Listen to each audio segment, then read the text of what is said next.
Good evening. Tonight, we're playing Dancer, doing some dailies. Remember, if you would like to join me, for these daily roulettes, then if you have a character that is eligible for said dailies, that is on the EU data centers, either one works, then you can join me on Louisoix Chaos.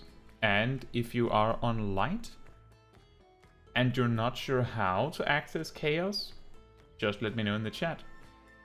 Because we do actually have like a little short guide on that on this channel.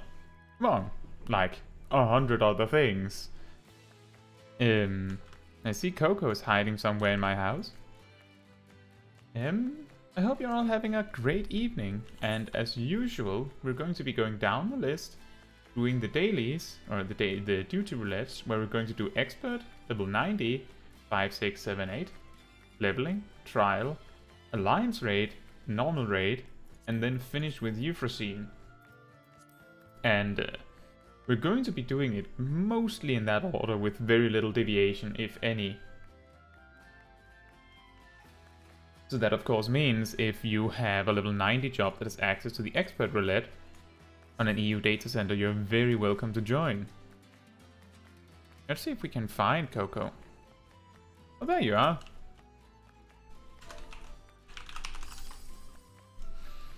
You're level 89. But are you in the Endwalker? Are you even in the Endwalker MSQ yet?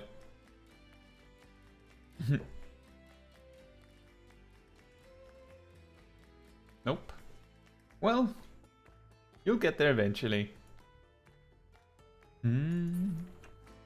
And I've brought out the theme that plays in many of the dancer quests for this special occasion. I believe the most commonly known place where this song is heard is in the Chocobo minigame in Final Fantasy IX. Like the one where you're digging up things. Hey, Daughter Ryan.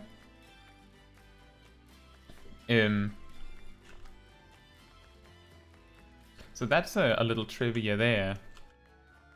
I also have like a little fun fact about that in one of the guides coming up throughout this week. So look forward to that. Right. As I said, we were going to be doing Expert Roulette first.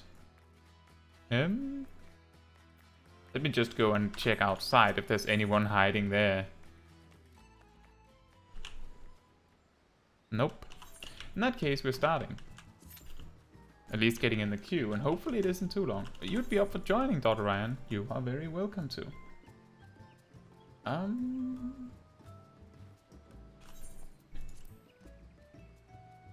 You are very, very welcome to.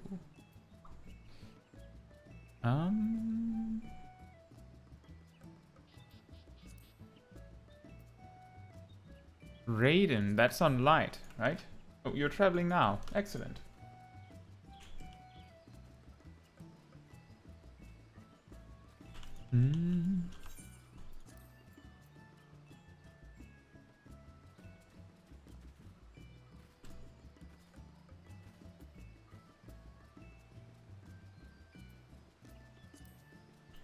Yeah, that's right, Dr. Ryan. I actually have like a little notepad on my computer with all of the names, most of the names of people that have played with me in the chat with a matching YouTube channel name, so that I have a chance of recognizing people.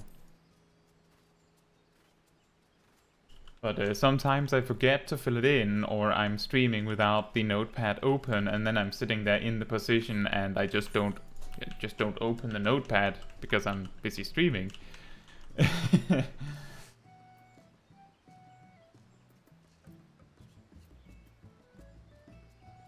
Hey Mihuels, how are you doing?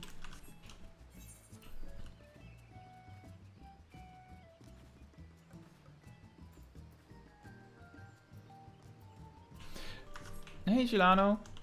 Oh yeah, Gilano, you can also join for roulettes if you want to. / have time, since I know you're on Chaos, Louisoix. If you want to. I don't know if who else has a max level character. But as I say, if you have a character on the EU data center that can join for the roulette we're doing, you're very welcome to join. And we're starting with expert roulette. And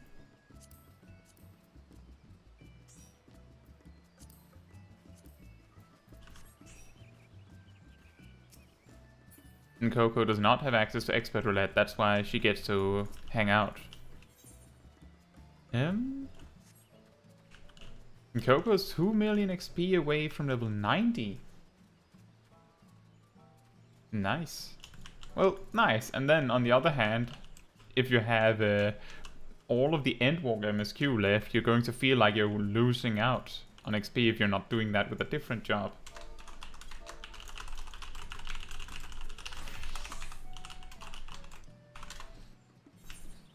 Hope everyone is ready for expert roulette.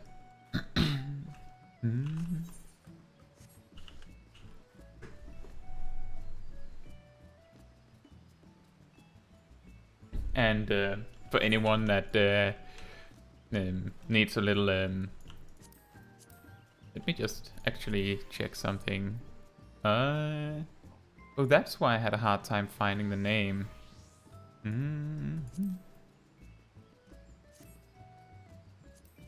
Here we go. So Aradel is Gelano and Shiramune is Daughter Ryan. For anyone that is interested.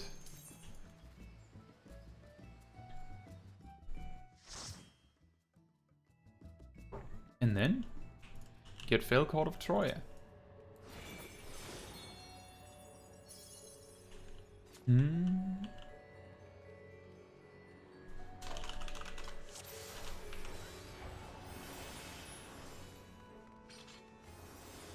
For a second I mixed up my character with yours, Daughter Ryan.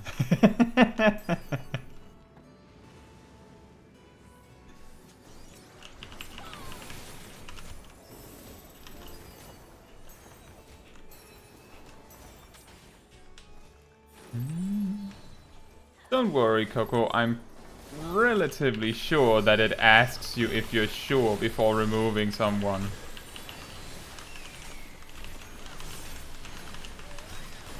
Although it would be kind of funny if you could just accidentally remove one like that.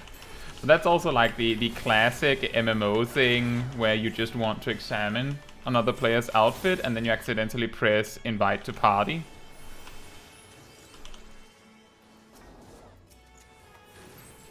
And then you're just standing there with the caught in the act of trying to spy someone's outfit. Because they know. Well, if they don't know, now they certainly do.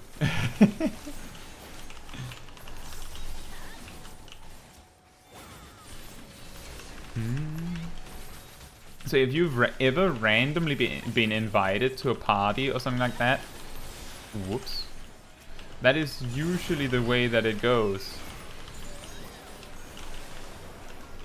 But if they join your party, then you have the opportunity to explain to them. But the common solution to that problem I've heard is that people that accidentally invite someone to their party like that, they have the very same solution of just pressing Alt F4 and closing the game. Just escape the potential embarrassment.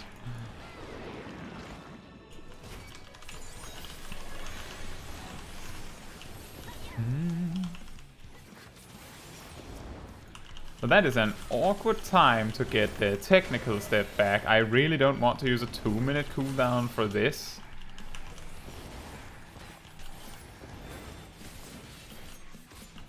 I suppose this is where we're just kinda sitting on our hands for a bit.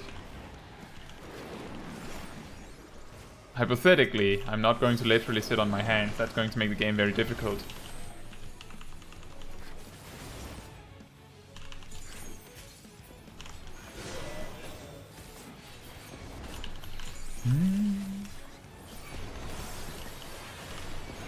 Although I have considered showing, doing like a stream of playing a job with one hand. There are some jobs you could pretty much do that if you have like an MMO mouse. I wonder if that would be funny.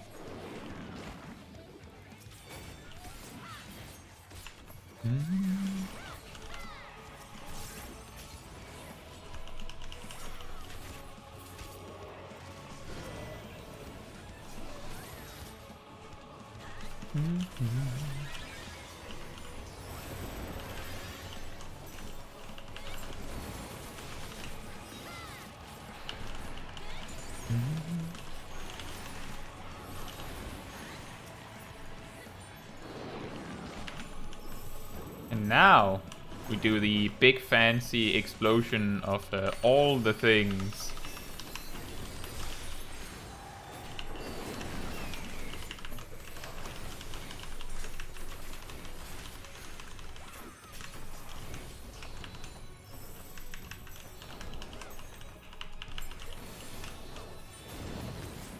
Ah, I never noticed that before.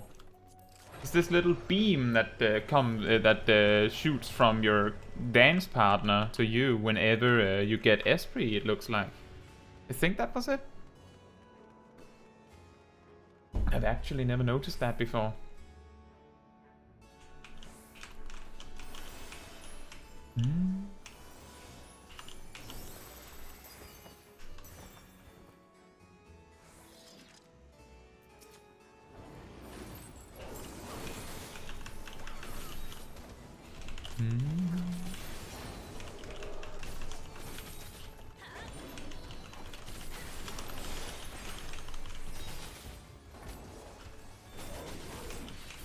We can sit on the fan dance floor for when the full pull is ready, I think.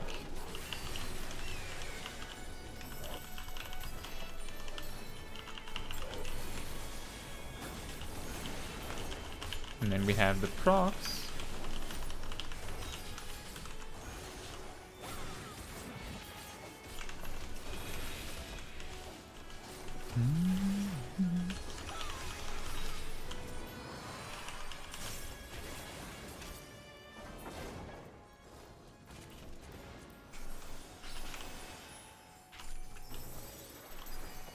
Oh, and our 2-minute cooldowns are going to be ready for when everything's bunched up in a moment.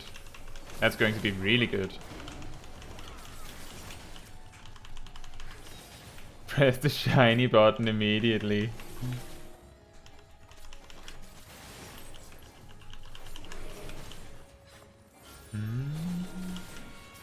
I'm pressing the shiny button now.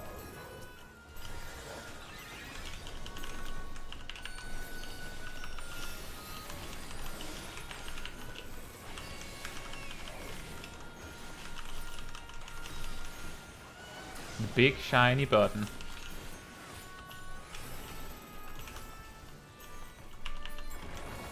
I don't think I hit anything with that standard step.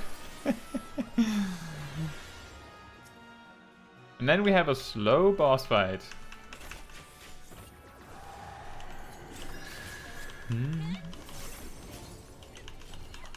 With lots of time to build up all of our resources for the trash that comes after the boss.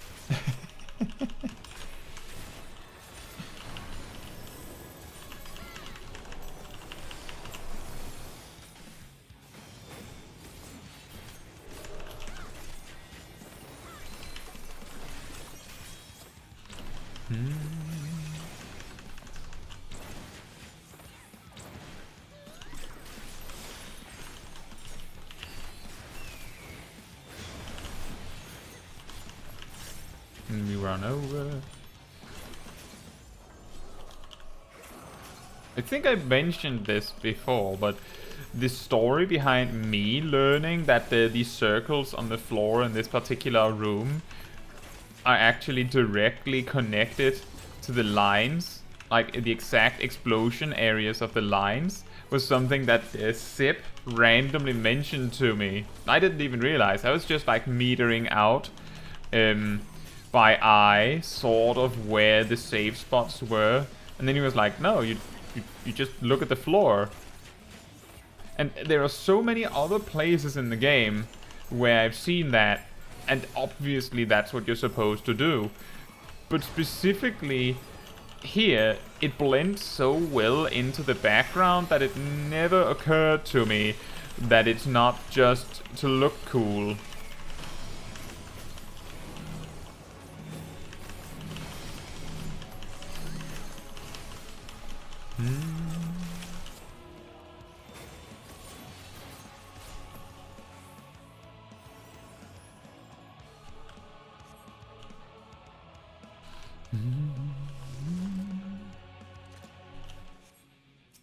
You know, with how many times we've gotten Fell Court of Troya on these streams, it's almost going to be weird when the next patch comes and Fell Court of Troya goes out of circulation, or goes out of this roulette.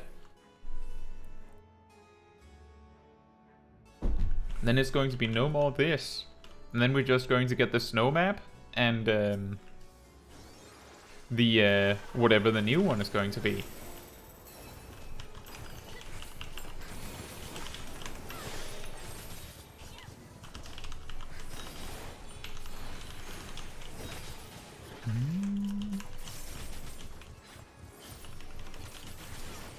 And then this one will instead be exclusively for the level 90 roulette again. Or again. It's going to happen as with all of the expert roulette dungeons. They one at a time drop out into level 90 roulette. And then one day when the next expansion drops, they all drop into the 5, 6, 7, 8, 9 roulette.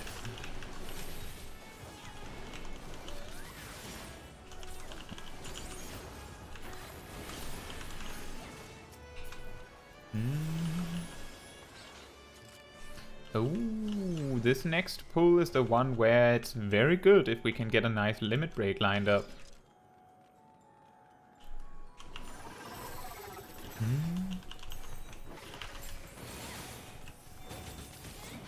Now watch me actually forget about it. We want all of the mobs to be on screen before we do it.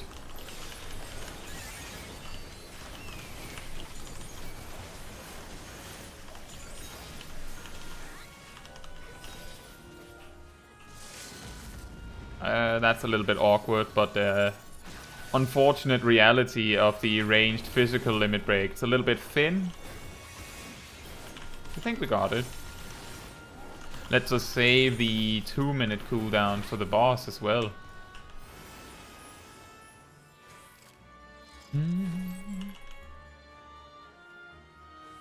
We're just missing Flourish.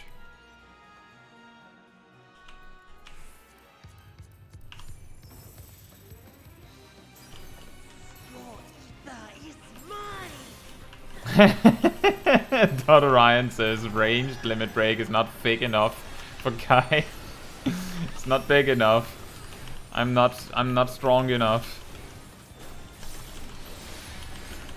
It's difficult to land it. It's weirdly thin.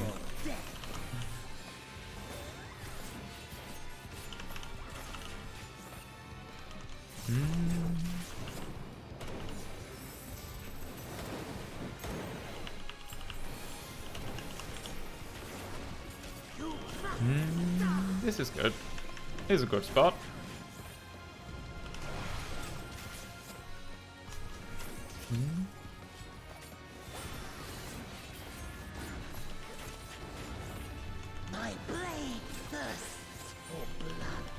I have to say this is way easier than with like a mage.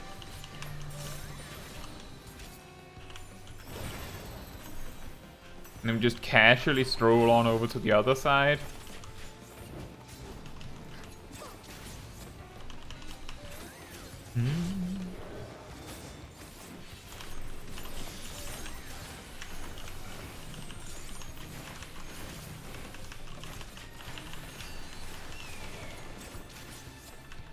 It's funny, we're pretty fast on this fight, but on the previous boss it felt like we were a little bit slow.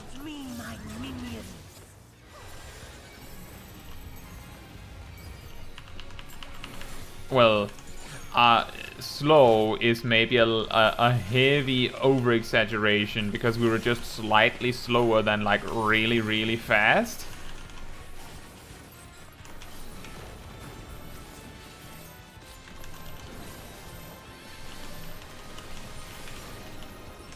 It's not that bad. I give you a taste of true despair.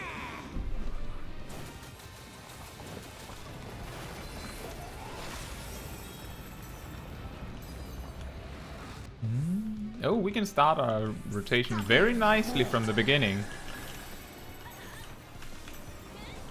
Very nice.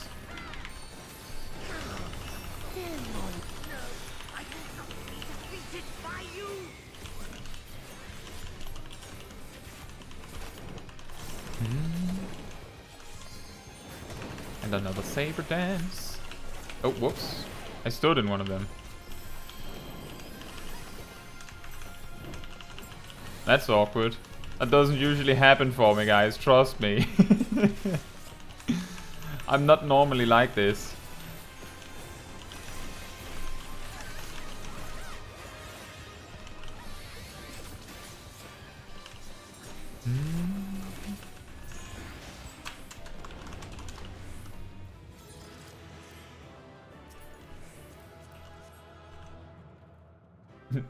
This usually never happens, I swear. Smash cut to Small Kai on Rewind Replay last week, where I, for the 300 millionth time, forgot to limit break again.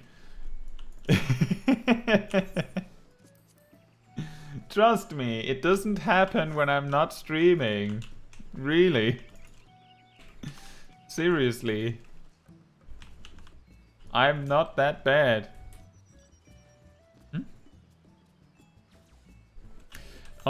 Right. Next is level 90 dungeons. Gilano says, the Tale of Aradil and the Pink Lizards. Indeed. Are you ready for level 90?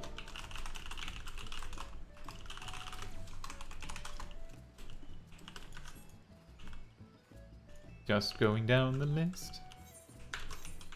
I have actually cleaned out enough of my tomestones that there's a very small chance, if any, that I'm going to overcap on anything this time. Oh yeah. Dead ends? Well, Ryan, honestly, dead ends is a little bit unfair compared to all of the other level 90 dungeons, because I think, let me just check. Yeah, so the two other, like, starter level 90 dungeons and even Alzadal's Legacy, they all sync you to item level 600.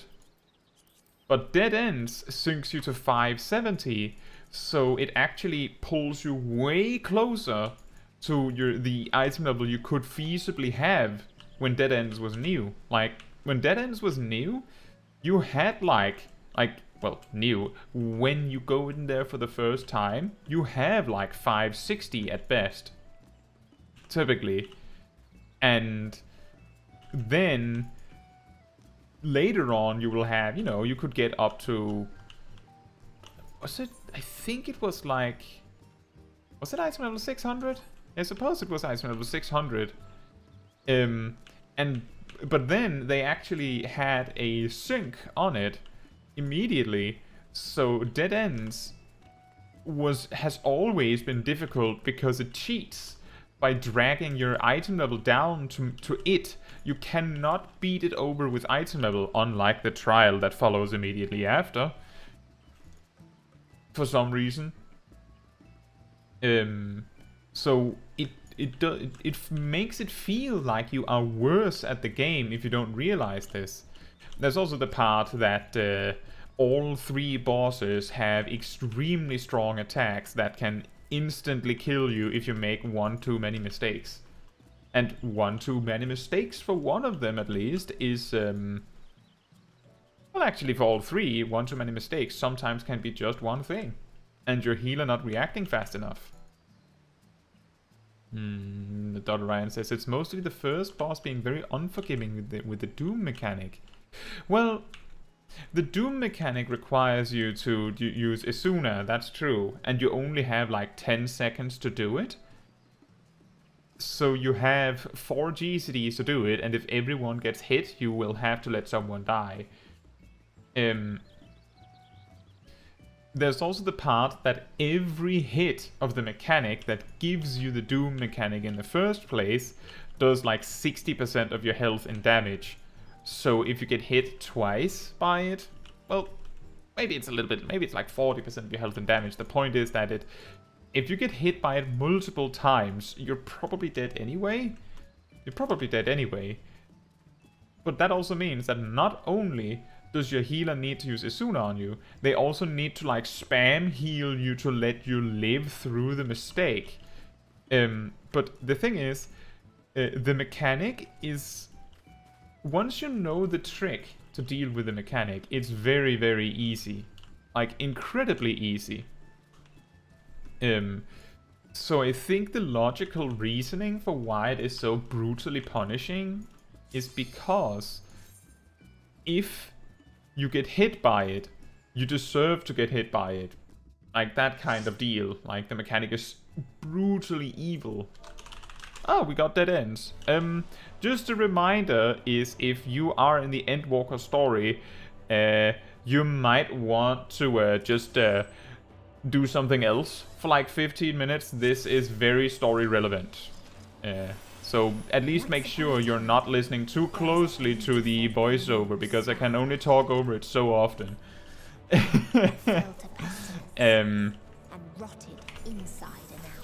Oh, whoops. I need to use a closed position. I forgot I can't do that while I'm already dancing. The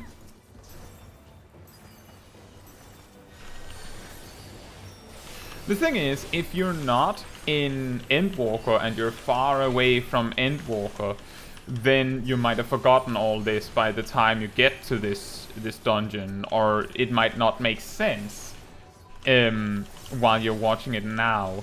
But I have heard people that were like at the like 87 level range maybe in the main quest that have seen this dungeon randomly in one of my videos, like in the background, and went, wish I got a warning for that one.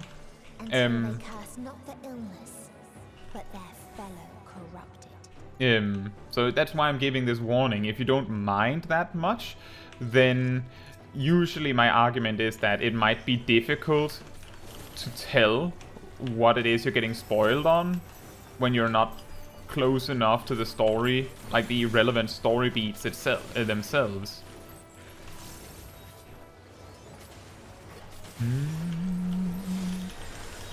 Yeah, I think, Dr. Ryan, that we talked it into reality. The game could feel, it could really like feel that we actually wanted, like deeply inside, it felt like you didn't mean that you didn't want dead ends. It was pretty sure that you wanted dead ends.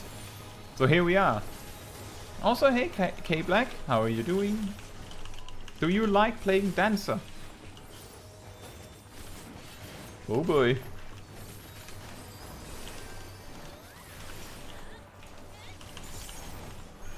The warped flesh guys here hit like a train for regular mobs, and it's funny because pretty much every single dungeon where those long boys there appear, they always hit stupidly hard for no good reason. Often they even do like a frontal cleave every time they swing. It's insane.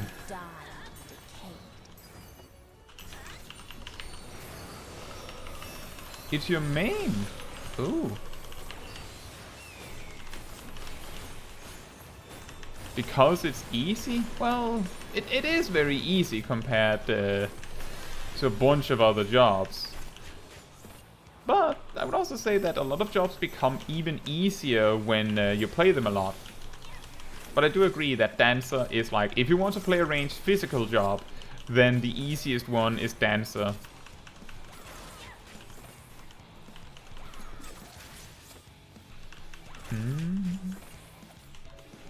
Not a lot to worry about. The rotation just works.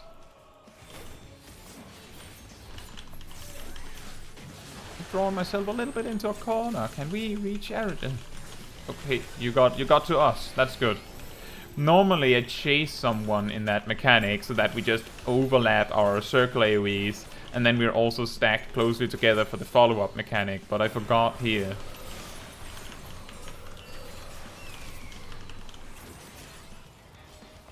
Yeah, so if you haven't, if you are a player that has a lot of issues with this particular boss mechanic, with the Doom effect here, the trick, you might not have noticed me doing this actively, but the trick is to make sure that you have the wind behind your back while you're facing the boss. So just walk over to the side that fits with that. And then you can just like step out of the way when the AoEs come. Yeah, it's very easy if you do it like that, but it requires you to realize that you can do it like that.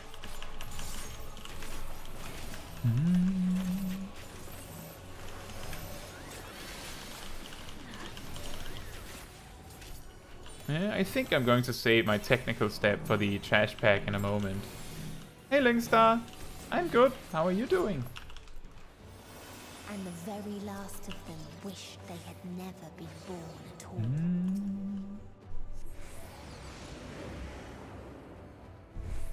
You're stressed. What happened? In a faraway place, a brilliant star eradicated And bored. disease. Oh. Well, that sucks. Before Just- destroying the self-same lives it had saved. You're just sitting, not knowing what to do, but also knowing exactly what you're supposed to be doing. Is it like that?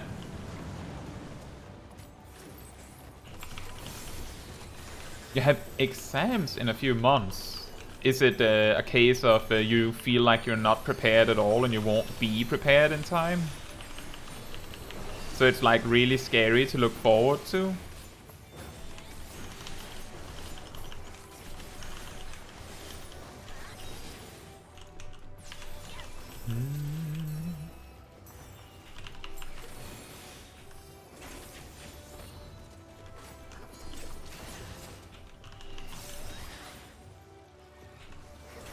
You finished with all the prep work.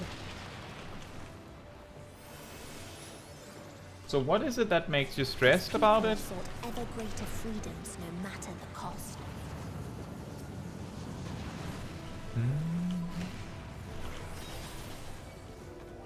They tried to buy peace with fire and steel.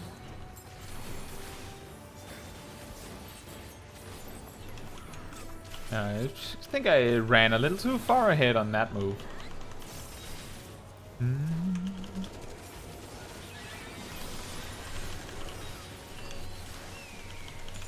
All the procs.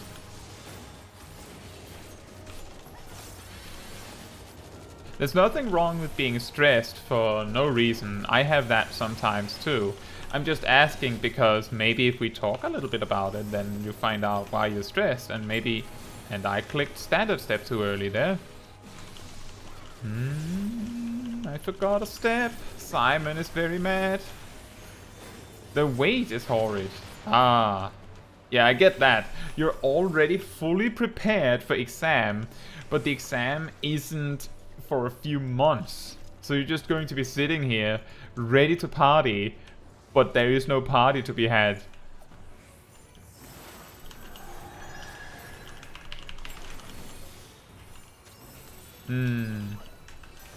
There was this one time many years ago where I had one year I only had one exam in that year's exam period. So and also that exam was like 1 month into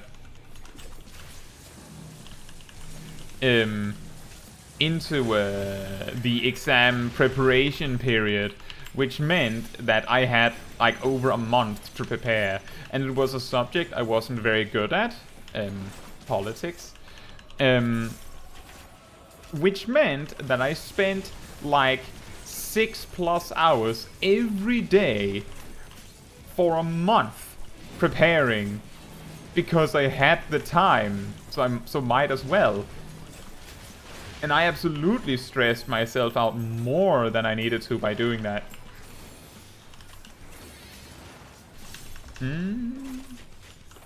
Alexander McAllister says, why do you have a hotbar open with all of your jobs at all times? It's just like some players have like a hotbar or 2 or 3 with a whole bunch of emotes on it. I just have one with all of my jobs. Yes, I do actually change job that often. Like I genuinely like that is of course something with me when we're like not in a dungeon. But if we're just discussing something on stream, you will often see me jump between jobs to talk about something, like just clicking in the menu. So that's why. But you will also notice that when I'm making guide videos, I don't have that toolbox open. I have my hotbars expanded to be like twice as big, so that you can see it. So what I do tends to depend on the situation.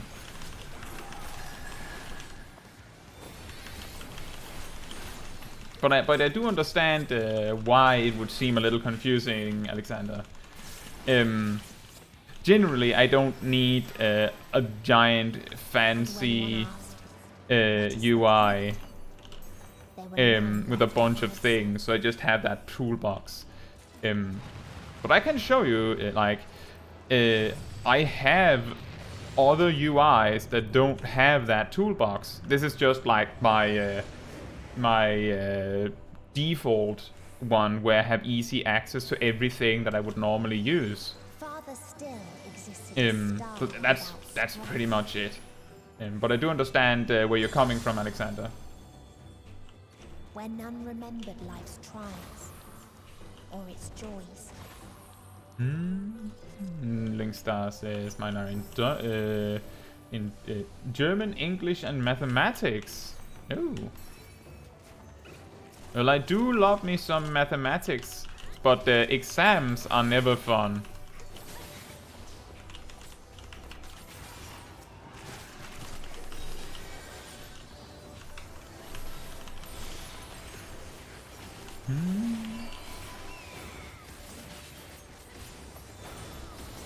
Alexander says, I've seen other content creators like Whisk Alba, and his hotbars are completely insane with so many macros and stuff. Would drive me mad.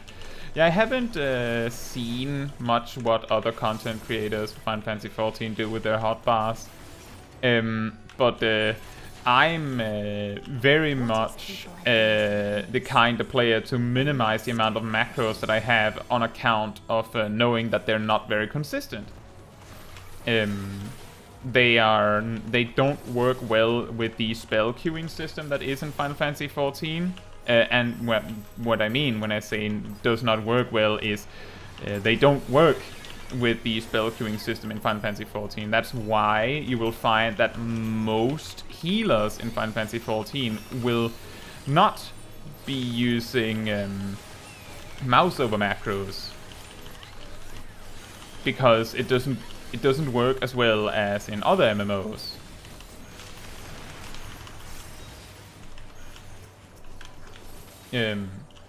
But I'm guessing typically what people do with insane macros is that they have like these macros that make it so that they open other action bars so that you can have like nested action bars and stuff like that. Which looks really cool, but to me it just makes it really fiddly to change anything about a hotbar. Just having 2 is plenty for me. I don't need more than 2. That's why I just have that little toolbox of things. It's a nice place to just be able to like drop something off. Like if I'm changing something real quick, that I need some extra button or something, I usually just hand off the skill that I have to move over there. so that it's not thrown completely away.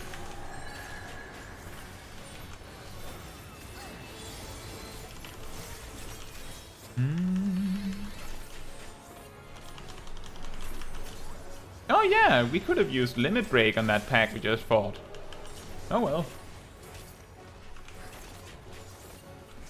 Its steps were light, and its gift was as painless as it was beautiful. But another reason is also that I could put so many things in this toolbox.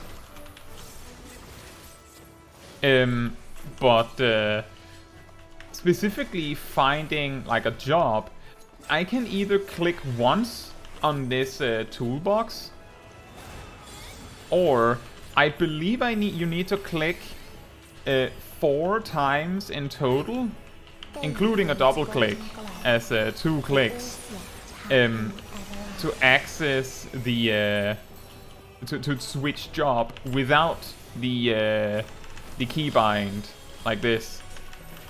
So having them like this saves me more button presses, you could say. But that's not the reason why I have it like that. That's a little bit too optimized.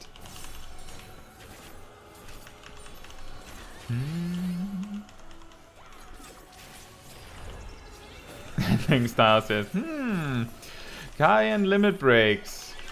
I know. It's weird, isn't it? I think I've mentioned this before, but the primary reason is that because of queue times for DPS jobs, I'm just much more likely to play tank or healer. And tanks and healers are typically not expected to use the limit break in a dungeon. So it's just completely alien to me to do it.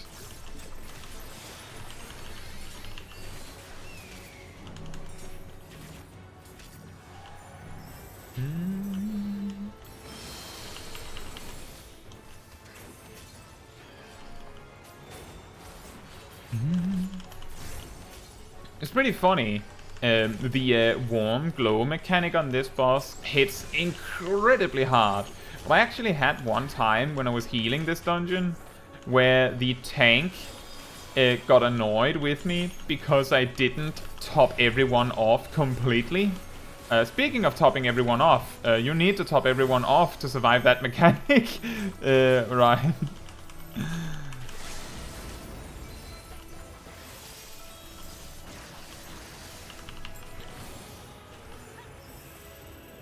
I think I'm dead. Okay, I'm not dead.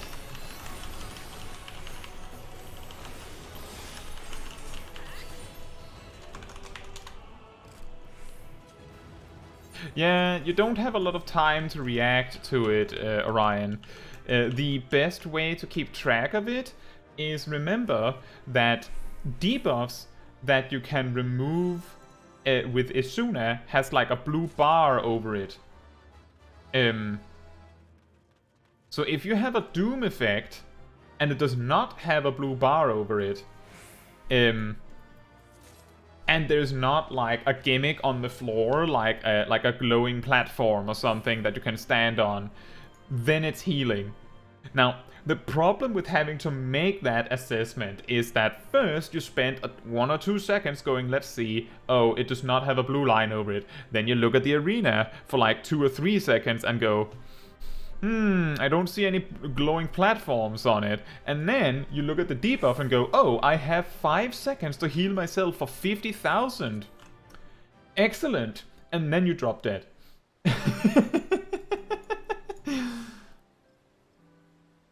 Yeah, also that, Coco. I could press limit break, but I'm in the middle of my 2-minute burst right now, so you see. Yeah, so I did mention that I have different UIs. So for example, I have this one, where this is just gone.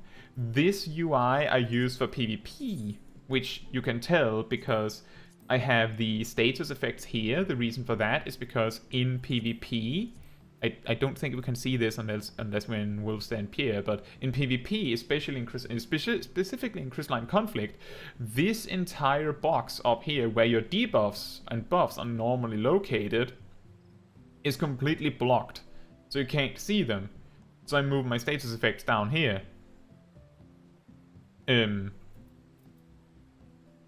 Which looks like a problem because they're overlapping with my job gauges, but it's not a problem because when you're in PvP you don't have any job gauges anyway. Then I also have this one, where you can see that some things are moved a tiny bit around, but the primary thing you will notice is that a lot of things are hidden. The reason why the job gauge is over there is I've never used this layout for Dancer. But for example, you can see that my health is moved down a bit. I don't have an XP bar showing because not needed. And the action bars are moved further down as well. So this is like, this was supposed to be the kind of layout that I used for like tryharding stuff, and then I just don't because I like this. This is fine. The thing is that if you have a different UI for playing difficult content, then what's going to happen is that you're not going to be as comfortable with that UI, so you will just not use it. Orion says, I've been playing some Dancer in PvP when the crystalline conflict queues aren't terrible. My advice, if you want to get into PvP, because the queues tend to be terrible, there is this PvP community. There's probably also other ones, but there's specifically the one I know is called Revival. There you can join your specific data center, and then you will get tagged when people are actively trying to make a queue pop. You might be thinking, how would they manage? Like, how would they magically make the queue pop? That sounds impossible. That you could just do that, but obviously that's not what they're doing. They tag everyone in the data center and go, queue for PvP now, and then if you do, there's a higher chance that you get into a match. Basically, they say everyone could queue for PvP at any time of the day. Literally any time of the day, and it wouldn't matter. But if we can all agree that we queue at, I don't know, 8 PM in the evening, GMT, doesn't matter, then we will all get to play instead of just sitting in a queue all day. Like, that's the logic. They also do this for rival wings. These ones. They basically just announce, on this day next week, we're doing rival wings, so queue. And if you are on the data center and you queue on time, it will pop like that. Because everyone's sitting there ready to game. That's the way to get PvP to work. That is, of course, a lot more coordinated than what we're doing here, where I'm just going, let's do roulettes, and I click the button and magically it happens, which is an advantage of PvE content. Hey Kyan, how are you doing? You haven't missed the whole stream. We've actually not been going for that long yet, so you are in good time. And Linkstar says, I recently got wiped by Red Mage Limit Break 3. I thought it was just a meme. Linkstar, a while ago, like we're talking 4 months or something like that, randomly on a stream, someone suggested to me, you should, as an April Fool's joke, make a video guide on how to wipe your team with Red Mage Limit Break 3. I wrote it down because it was hilarious, but then I didn't actually make that for 3 reasons. 1, I thought it was funnier to release a cooking guide for a biscuit recipe in my usual job guide style-ish. And 2, it's really, really difficult to queue into stuff and also guarantee that you, the red mage, get to have the limit break.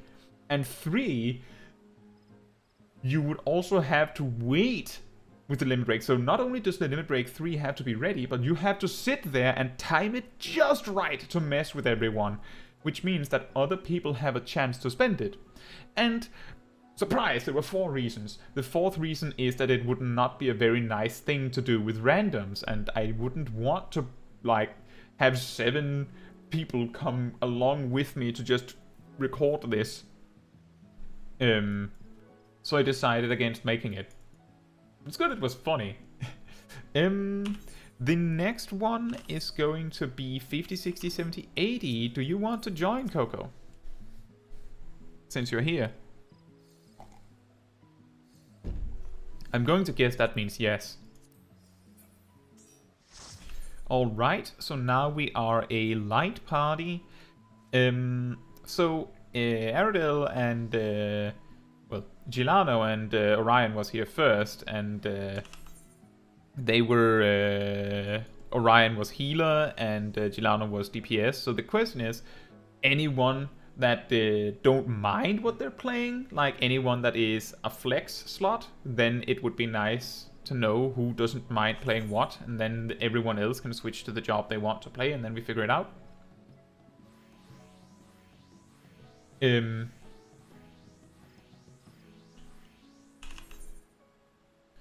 Because I have to play Dancer. On account of it being the Dancer stream.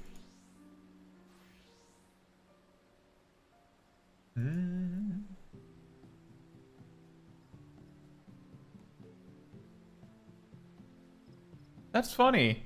You know, I have just been talking about the revival Discord, and they 10 minutes ago they sent a chaos announcement saying queue for Crystalline Conflict ranked on chaos in 15 minutes, which means if any of you guys watching the stream are PvP, are interested in doing PvP stuff, and you are in the Chaos Data Center, you will probably have an easy time queuing into Crystalline Conflict ranked in 4 minutes.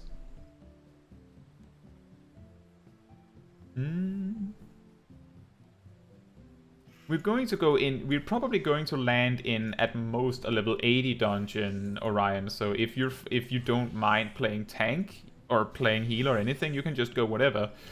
If you can play whatever, then the question is, what does... So what... Let's go with that.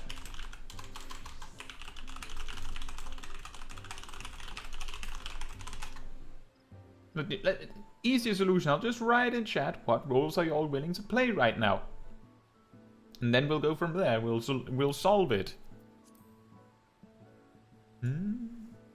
Linkstar says, I've been really liking Allison. It was definitely the correct choice. The animations are so dramatic. Well, that's good. I do remember you were talking about using your Fantasia last week. I have a feeling I have heard Coco is very happy with Red Mage right now. So I think Coco would very much like to be DPS. So if you don't mind playing healer, Gilano, then that would be perfect.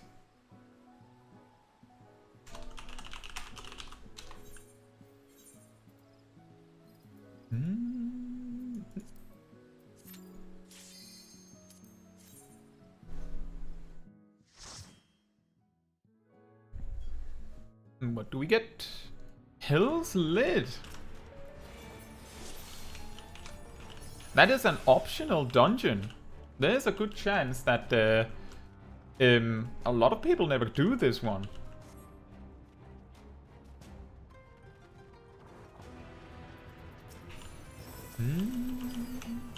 If you have never seen this dungeon before, then the reason why... Oh, Dr. Ryan, remember your tank stance. If you have never seen this dungeon before, that is because it is one of the optional dungeons in relation to the trial set in Stormblood. So like, you know how in Heaven's Ward we have the Warring Triad, and in Shadowbringers we have the weapons. In Stormblood we have, well, this. I believe it's called the Four Lords. Kyan says, where do I unlock the Bahamut raids?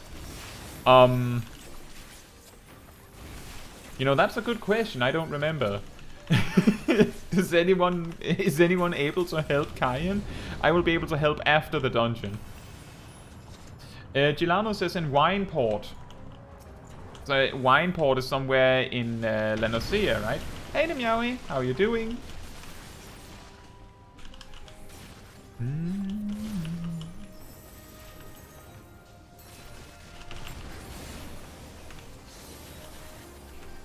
Right, Linkstar ads from Urianje.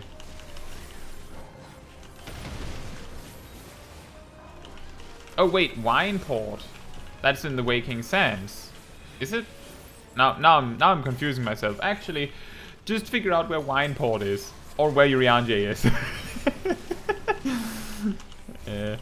If you can't find it, Kyan, if you can't find it, I will look it up for you after this dungeon. Right? And then I'll tell you exactly where it is.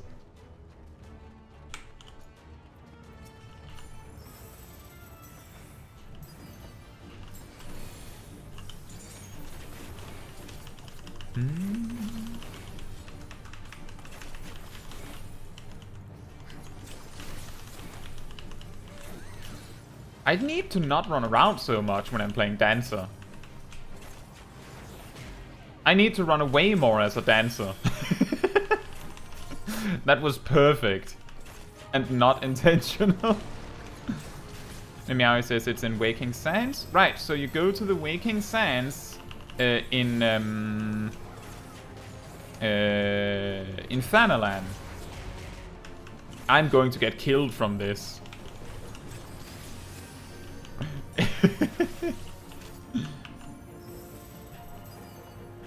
Kyan says, I want to do it for the striking glam. You know, there are... I can't remember if it's called replica glamours in that case, but there are glamours that crafters can make and that can be traded that look very, very similar to the stuff you can find in the Bahamut raids. I actually use, I think... No, wait, I don't use any of it. I just use some elegant stuff. Wait, I can't remember if that's also Bahamut stuff. I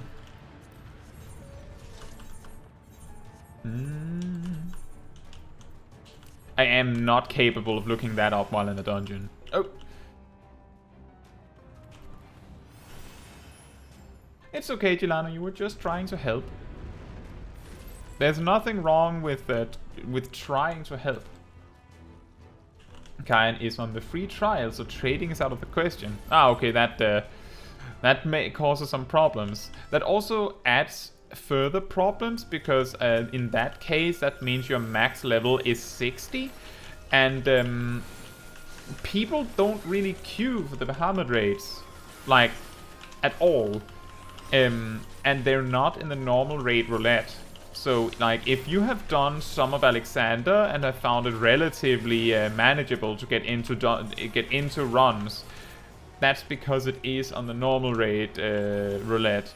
But the Bahamut raids are not. So the only reliable way to do it is to go into the party finder and look for people. And most of the time, people will do it unsynced. But if you're on the free trial, I'm guessing you cannot use the party finder. So that's going to be really, really difficult.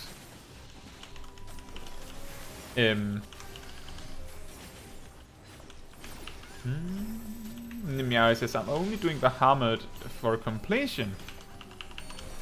Yeah. I did that too. If you I will say though, if you haven't done the Binding Coils of Bahamut, it has a pretty cool story. And in some capacity, without spoiling too much, I would say that if you're a summoner especially, you might have some direct interest in doing the raid just for some background stuff.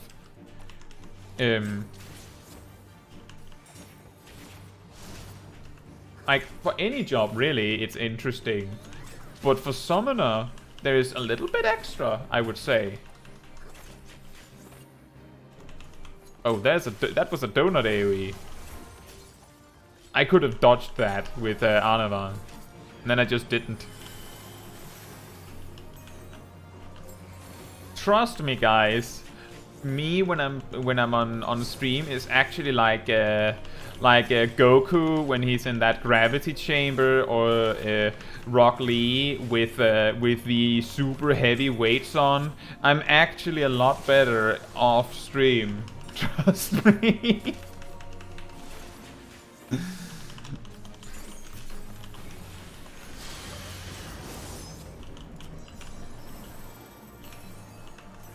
Sure.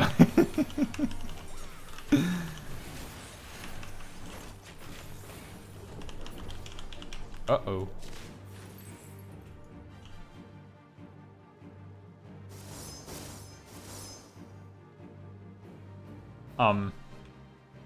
Do you limit? I actually often limit break when I'm not on stream.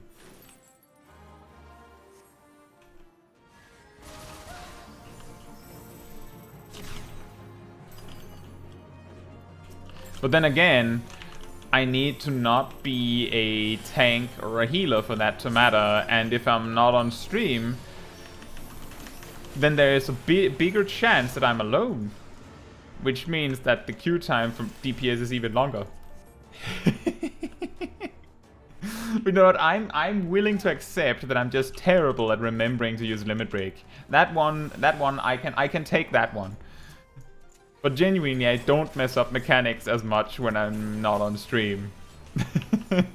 It's just because I'm distracting myself talking about everything else.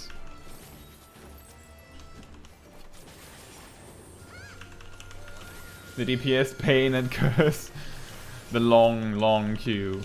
I have told this story before, but when I reached max level for the first time in Final Fantasy XIV, which was in Stormblood, I maxed out Red Mage, got to level 70, and I waited the 10-minute dungeon queue once or twice, like something like that, and then I was done. I leveled Paladin. Like, nope, not doing this anymore. Because it was just not fun. And I have also mentioned that in World of Warcraft I was a tank main. So I was not used to sitting around waiting for stuff. So I just switched to tank.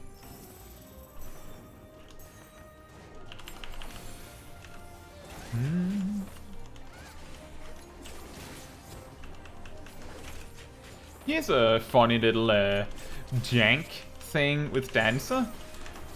Their feathers, Fan Dance 2 is better than 1 on 2 targets. But their symmetries, well, their silken buffs, Rising Windmill is just as good as Reverse Cascade on 2 targets. I think? Yep. But on 2 targets, Blood Shower is actually better than Fountain Fall. So you actually have this weird combo where specifically the final step, you could say, of your 1, 2, 3, 4, if you're lucky, you use the AoE one on 2 targets.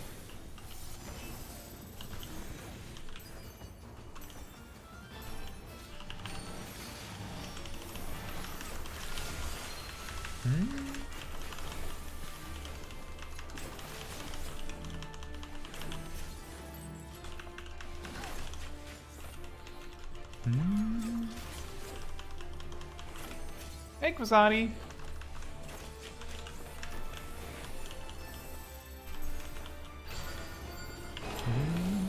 Linkster says, I've waited for almost an hour while leveling Summoner. Then I also almost missed the queue.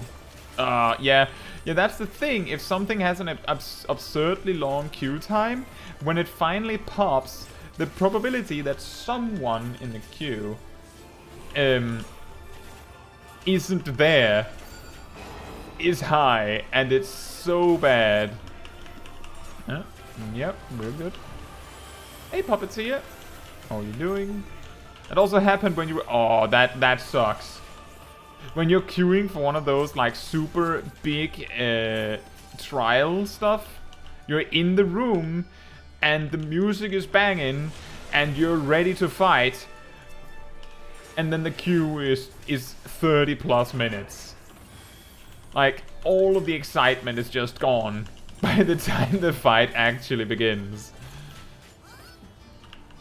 It just sucks so much. That's also the reason why I typically complete the main quest with a job that can heal or tank, so that I don't have to do that. I will sometimes test the waters, attempt to queue with DPS, but if it doesn't happen quickly, then I will just give up and go back in queue as a tank or a healer. When I completed Endwalker, like in the first few days where queues weren't really that long either, I still switched. Nice one, Coco. Now no one will notice that I didn't limit break.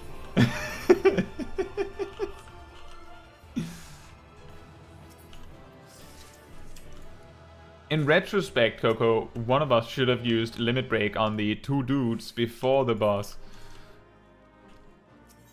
Nickstar says, I did.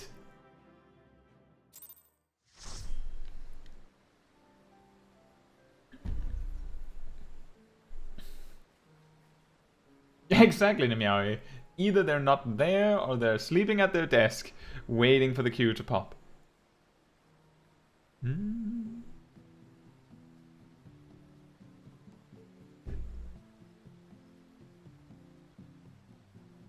Yeah, exactly, Puppeteer. And like the absolute worst one is like you queue for something for 20 minutes or 30 minutes, and then it pops. Everyone but one person accepts. The queue fails, and then it doesn't pop for another 15 minutes. And then you're just sitting there again like... Let me just check the in-game chat. Orion says, sorry about some of the pulls over there. Keybinds changed recently and muscle memory hasn't quite caught up on where CDs are. This is a great place to learn because we are 4 people that are, relatively speaking, trying to communicate. And we're nice people. We don't get mad when we wipe. I hope you don't. So we can own it. We can take it. But not only that, I'm pretty good at noticing. I'll try to keep an eye on it if you want to, but like I'm pretty good at noticing if someone makes a particularly big mistake, and I didn't really notice anything beyond you forgetting to use your tank stance. I would probably have noticed more if I was the one healing. But it didn't seem like we were in big trouble when we were doing dead ends earlier. It seemed like the tank was in a lot more trouble there. So... And that also went fine. So don't worry about it. The best way to learn is to own your mistakes. And also that, forgetting tank stance happens all the time. That's also why my 6 tips for tanking almost immediately goes, remember to check your tank stance when you enter a dungeon.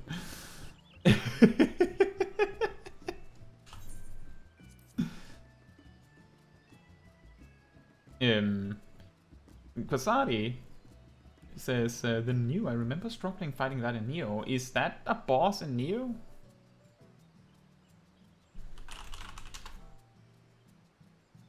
Oh, yeah, it is. Wow, that looks absolutely horrifying.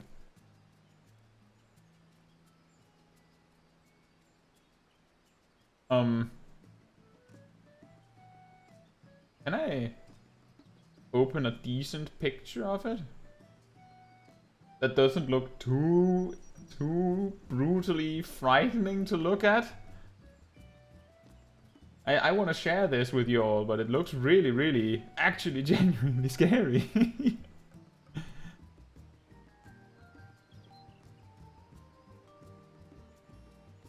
Look at this thing. Yikes, man. Are you sure Neo isn't like semi a horror game? Or is that picture like heavily exaggerating how scary it looks? It just wants a kiss. Lovely. A face only a mother could love.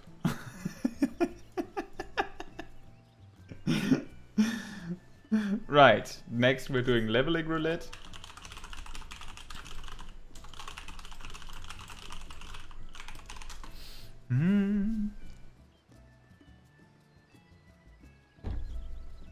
What a creepy creature, I have to say. I haven't played Neo. Crosati says, New is generally a creature from Japanese folklore, as far as I know. Neo is a Souls-like game, so one could say there might be some horror elements to it. Isn't the team behind Strangers of Paradise also the ones behind Neo? I think I heard something like that. I just realized I didn't set it to like... oh wait, that wouldn't have worked because... I was thinking setting it so that it only chooses dungeons within level range of us, but Coco doesn't have any level 81 plus dungeons available, so it would have just said that we can't. Not even a mother could love that. Oh. Poor New. It just wants to be loved.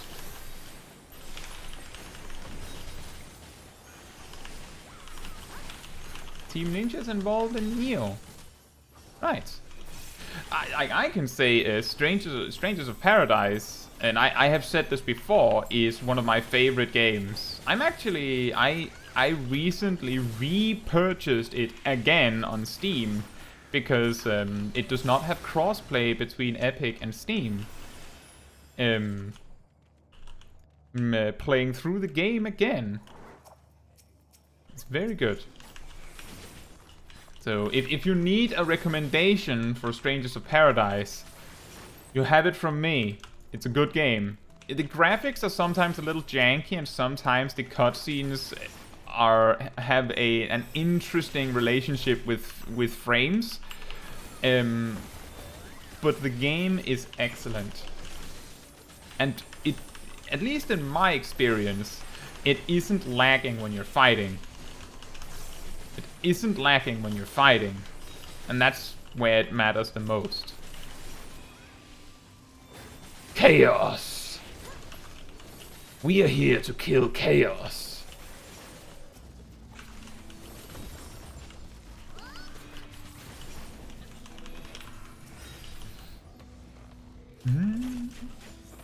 I think they really nailed the pacing in some capacity for a lot of players. One of the problems... He wants to kill our database, Chilano says. Yes. A problem that is often with Final Fantasy games, in my opinion, is that a large portion of the beginning stages of each game is that you have to sit through an enormous amount of dialogue before you get to the game, because they're introducing the world. But because of the personality of Jack, who's the main character, he will basically, for the first hours, several hours of gameplay, he will basically be skipping dialogue for you in character.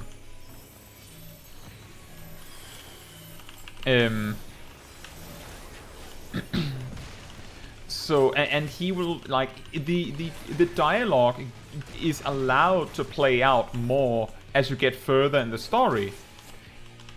Almost like the developers figured this is around when people would actually like to hear the story. I think that's really good, because I'm the type of player that I want to play the game first, and then we figure out whether I want to hear the story.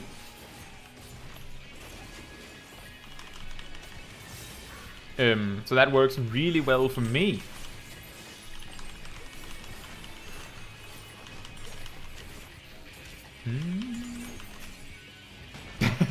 Exactly, Linkstar. Kill a rat. 2 hours later, more like 20 hours later, kill God. And then there's Final Fantasy XIV. Kill like random critters out and about. And then 2,000 hours later, kill God.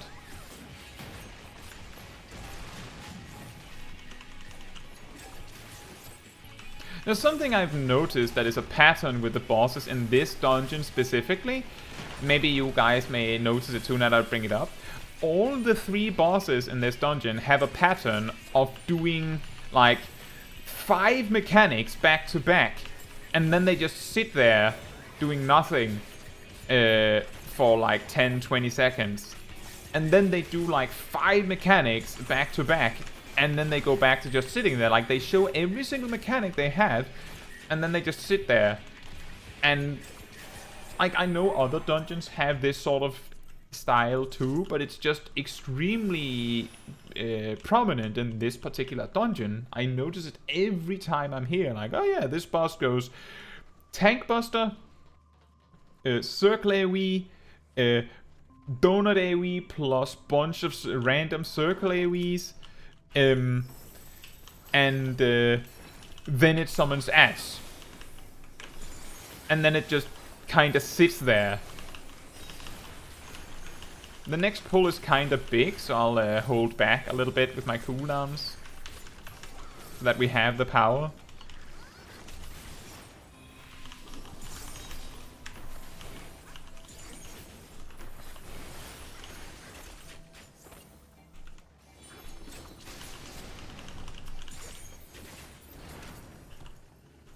Linkstar says, I hope we get a donut AoE attack. It sounds horrible to use.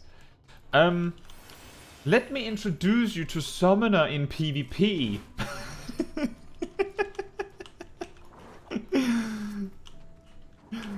They literally have a donut AoE that like it's a circle AoE. It's a circle AoE that places a donut AoE as like an after effect.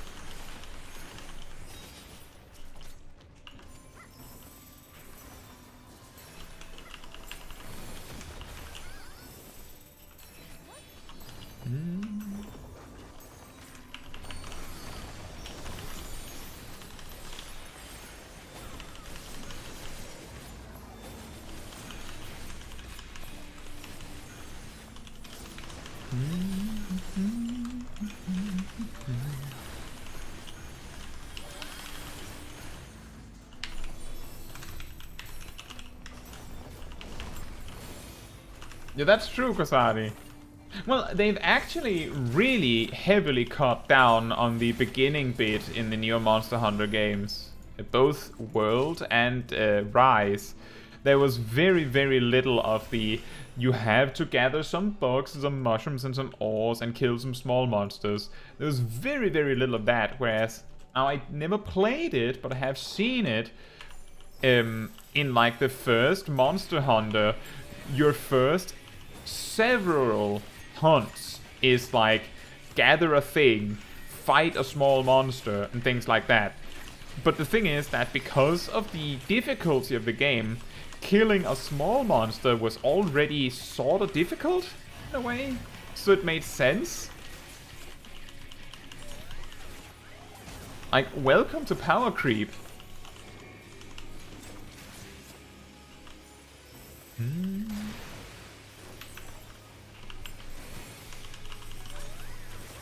Look at this. So this boss does Tank Buster, Circle AoE, 4 Circle AoEs, Circle AoE, Knockback, 4 Circle AoEs, and then the spinny thing. And then we watch Tank Buster.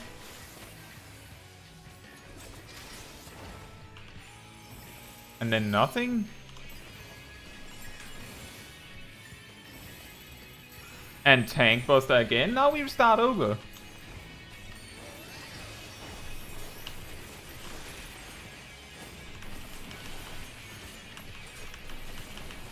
And then Circle AoE.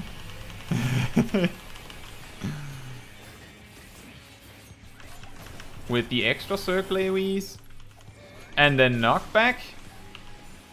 All of this, just everything at once. And then the spinny move. And then, after a little bit, they do a tank buster, and then they stand there for a bit, and then they start over. It's like tank buster and all this stuff, and then finish with another tank buster. I'm not saying there's anything bad about it. I'm not complaining about the mechanics. I just want to point that out. I'm not complaining about it. I'm saying I think it's an interesting gimmick that all 3 bosses in this dungeon do this.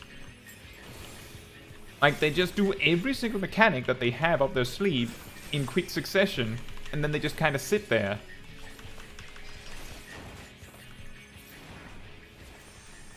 Hey, Coco reached level 90 with Red Mage. Congratulations.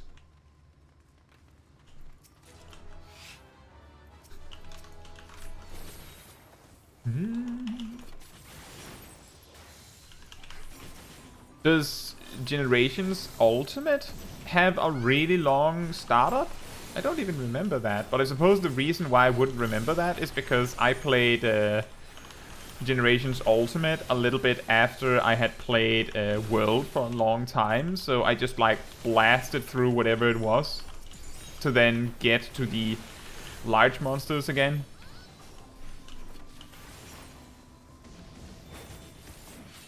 It's like in Metroid, kill wildlife and explore, then you blow up the planet. First you kill some wildlife and explore, then you kill the planet, effectively killing all of the wildlife. You just expanded your target. Exactly! Lyngstar has figured it out. This dungeon, all of the bosses are just auto-attacking outside of their 2-minute burst. They're making fun of us. They're like, this is how you look.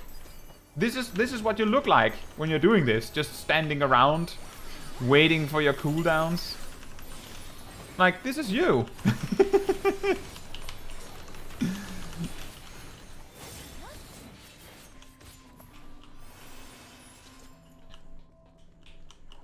We killed them too hard.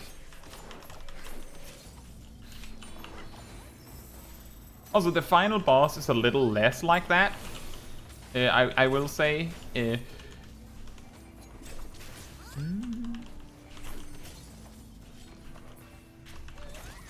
Because it has like 2 different mechanics it switches between, and its auto attacks actually hit incredibly hard. So the time where it's doing not really anything, it's still like hammering away at the tank.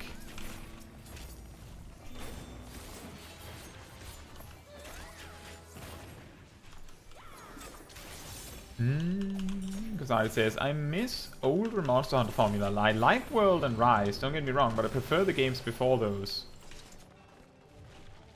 Iceborne has gathered my ire a bit. What do you mean? Yep, correct, Gilano. No limit break. Well, to be fair, that pull is really awkward to use the limit break on because you can't really stack them. But you're right. I forgot it again.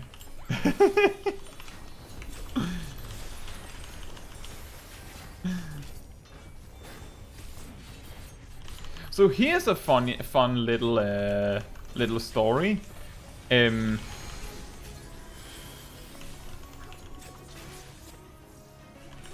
I am thinking about what the kind of emotes we should have in the future for the channel, and I think a limit break emote is absolutely necessary. So I will not forget that looking ahead for emotes.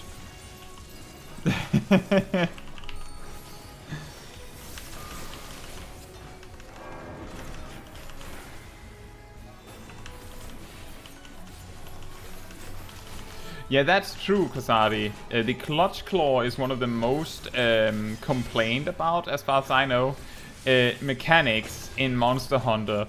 There's actually multiple things with the Clutch Claw in Iceborne that makes it so so much.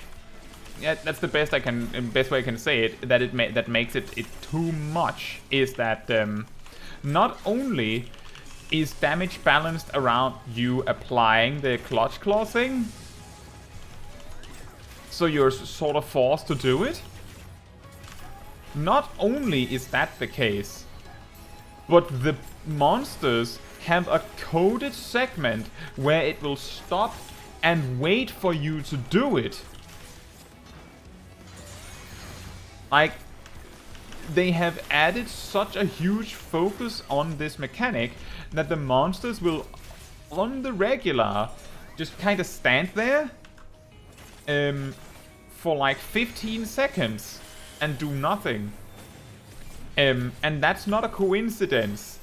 If you have, like I used a mod, like an overlay for Monster Hunter Iceborne that, among other things, showed health bars on monsters. But it also told you what the name of the action it was using was called. So for instance, if the monster's about to charge at you, it will probably use an attack that is called something something charge, right? So you have a pretty good idea of what it's about to do. But when the monster's standing there drooling at you and just looking dumb, it's called something like Clutch Claw Opportunity. That's what the move is called. Something like that. It's literally name dropping. You should be using Clutch Claw right now.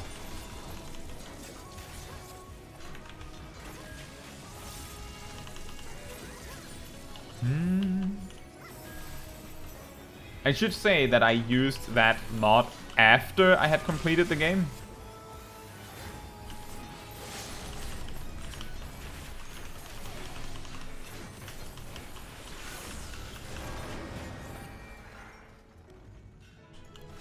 Now, that's the thing, Linkstar.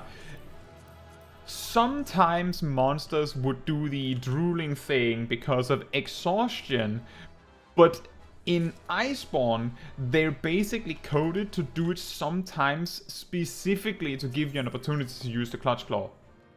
Like, they will also be exhausted, but that specific action is for the Clutch Claw. For some reason, it's like that. Puppeteer says, I remember doing Aurum Vale and the tank used Limit Break. I was slightly upset about it. That is an interesting point. I have done, let me just tell this story. I did a, randomly, through like roulettes, I did Siren Song C with a group once, right? It's like 4 random players, and the tank would use Limit Break on the final boss when a raid wide was incoming. So the boss was about to use a raid wide attack, tank uses Limit Break. Like, immediately. So I asked him, why does he do that? And he said, I used the Limit Break to reduce the damage of the raid wide attack. Logically, makes sense. Completely. Like, it makes sense. But the problem is, he didn't realize that the Limit Break was shared. So he didn't realize, like, he was basically using his Limit Break and going, weird, no one else is using a Limit Break. I've had mine like 3 times this dungeon. I wonder why no one else is using it. And when he was explained that the Limit Break is shared, he already sort of like had this revelation that, oh, maybe I shouldn't use Limit Break on damage on us if we can survive it. And then, of course, I added that also you should generally only use Limit Break if you need it to survive it, because other Limit Breaks are better otherwise. And he learned from that. Now, the reason this can happen is because when in Final Fantasy XIV are you taught what the Limit Break does?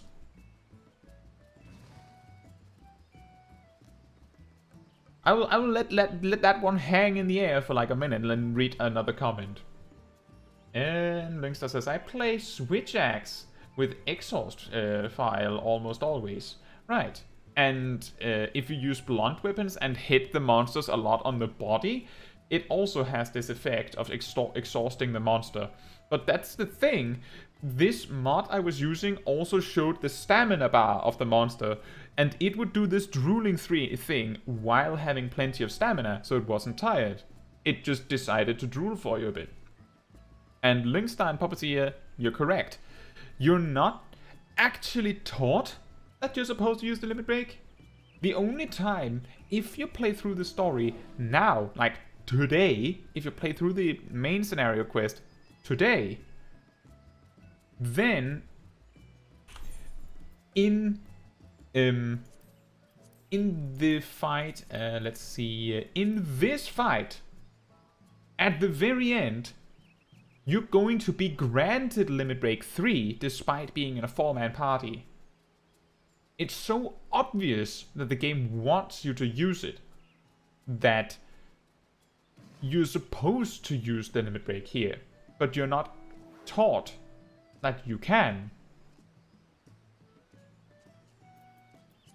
So if you've ever run into the situation that especially Sprouts use Limit Break at absurdly weird times, it's probably because they don't know what it is. They've randomly stumbled upon, what's this limit break gauge? Gone in here and gone, oh, that's the limit break. And while it says, spend energy stored in your party's limit gauge to execute a powerful battle technique, your party's limit gauge doesn't necessarily imply that it's shared.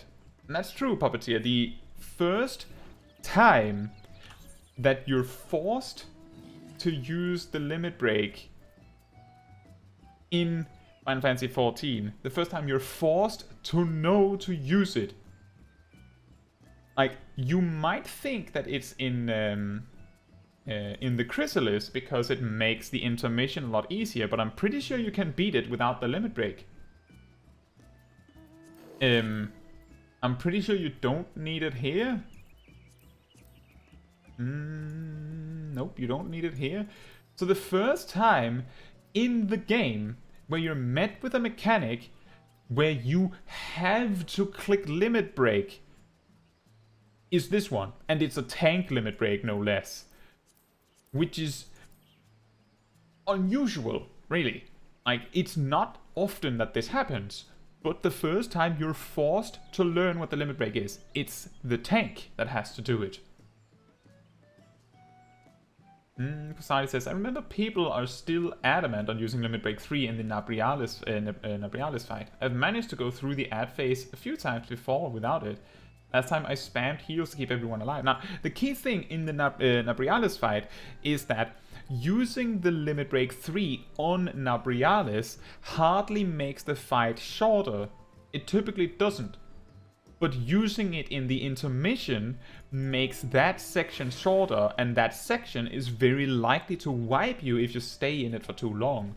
So it's not that you have to use it, it's just that people prefer to use it to deal with the hardest mechanic. And you can. And Linkstar says, I didn't know what Limit Break was until in Heavensward in the Thordan fight. There you go. Nabrialis is the fight in the Chrysalis. This one. What's Nabrialis? It's the fight, so he does... how can I explain it? Halfway through the... actually like 60 or 70% through the fight, he sucks you into this like inverted color world where the arena is just completely white and meteors spawn that you have to soak.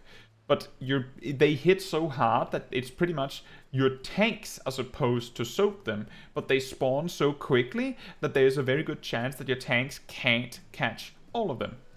And then there's this rift that you have to kill, so everyone else has to nuke the rift. But if you use Limit Break 3, like a melee DPS uses Limit Break 3 on it, it does like 80% of its health and damage. But there's actually one more gimmick to this fight. Any buff that you have on you when you enter this inverted world has its duration like multiplied by 10. So if you, a paladin, use hallowed ground, and then enter, you're invulnerable for all of that intermission, the entire thing. If you, I don't know,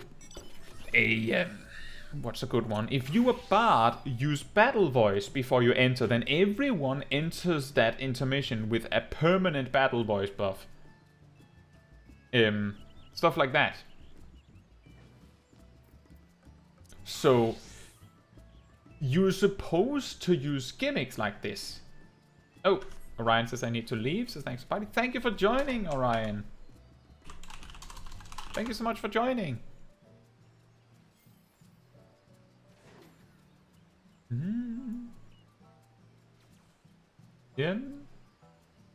Yeah, my point is that if you ever meet a player that is using limit breaks in a really weird fashion, try and ask them. Like, try and just, if you have the energy to do it, of course. You can also just leave it, but try to ask them. There's a pretty good chance that they don't actually know that they're doing something wrong. And the only way for them to learn that they're doing it wrong is for someone to tell them. That someone could be you. Right, is everyone else ready for trial roulette?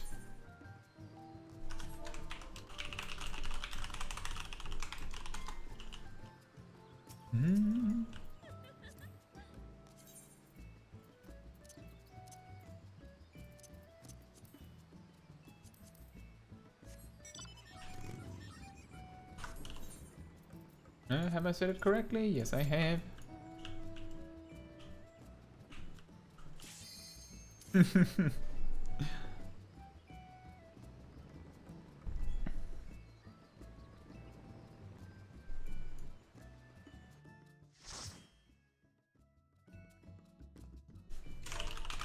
Oh man, we're just getting all of the big fights here today.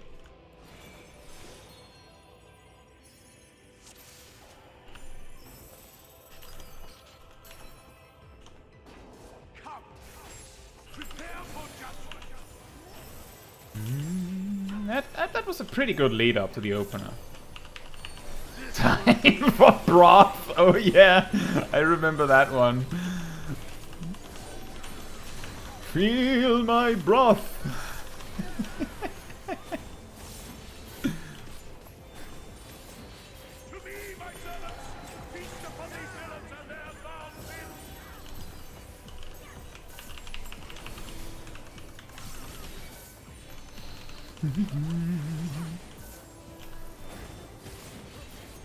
I think it's great, Kasari. When I grinded Susano Extreme a long time ago, for mounts with some friends. When we were done, I immediately shared with my best friend Arya that all I imagine when he says "rise to the occasion" is him in like a chef's hat or like a baker's outfit, talking to his bread.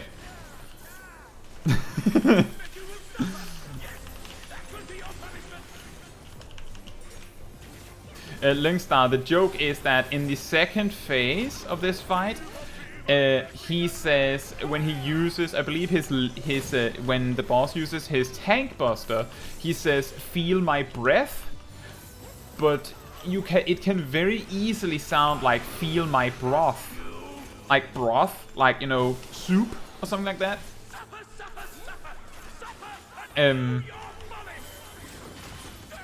So it's just if you do a fight enough times, you're going to start hearing something else when the boss speaks,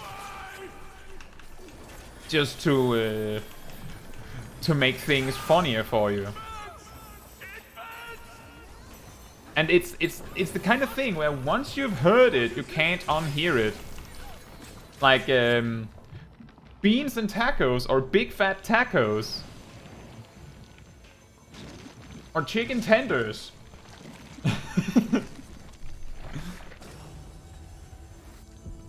It's funny that it's always about food. Is it because people like spam the encounter Oh no, he's hot.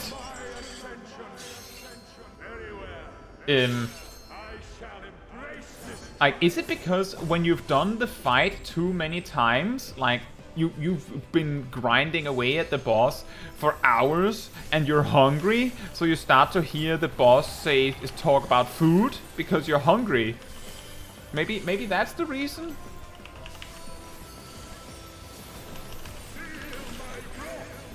There it is. Feel my breath.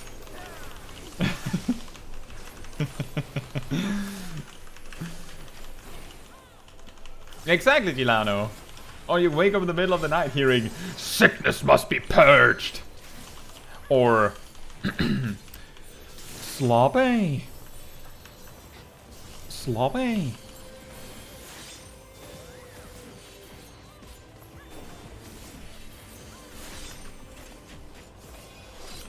The biggest shame... he might say feel my wrath. That is also true. I thought he said feel my breath, but that actually, now that you mention it, makes no sense. Feel my wrath makes more sense. And now you might be saying, you're saying wrath kind of weird, but actually, most times I've heard a game say wrath, they say wrath. So, might be, and the wrath sounds a lot closer to wrath, doesn't it? It sounds like there's a B sound though, doesn't it? It really sounds like there's a B sound. I don't know. I don't know.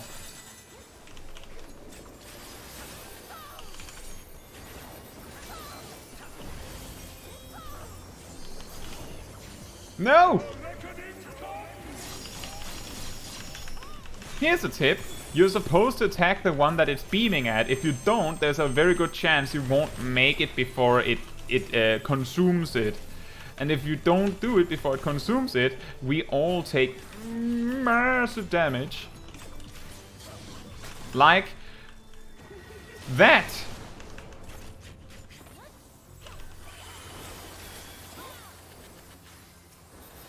Ow! Linkster says, I think it's his accent and the distortion. You might be right.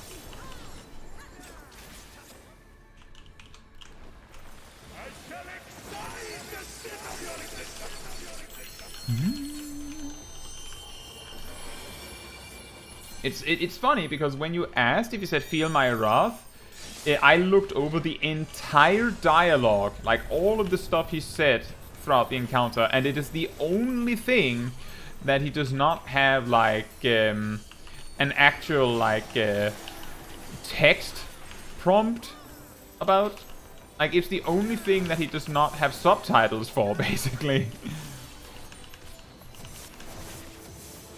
So he's not really helping his case of it not being actually broth and he's hungry. Know your place. Blam.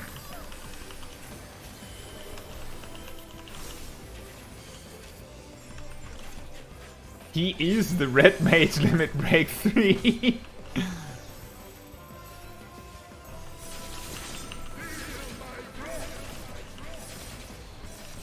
Well, I'm just going to say right now, it's not my responsibility to cast Limit Break in this group, because we have a melee DPS. Okay, Puppeteer, thank you for checking in. I hope you enjoy Warframe and you get some nice drops. Get that nice loot.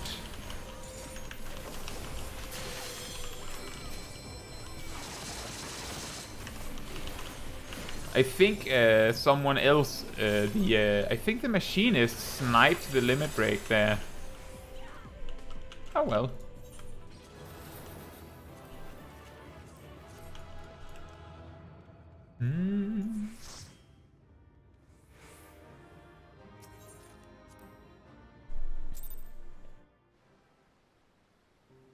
No LB for us. No LB for us. No LB for us. Oh well. We do Alliance raid next. Are you both ready for an alliance raid?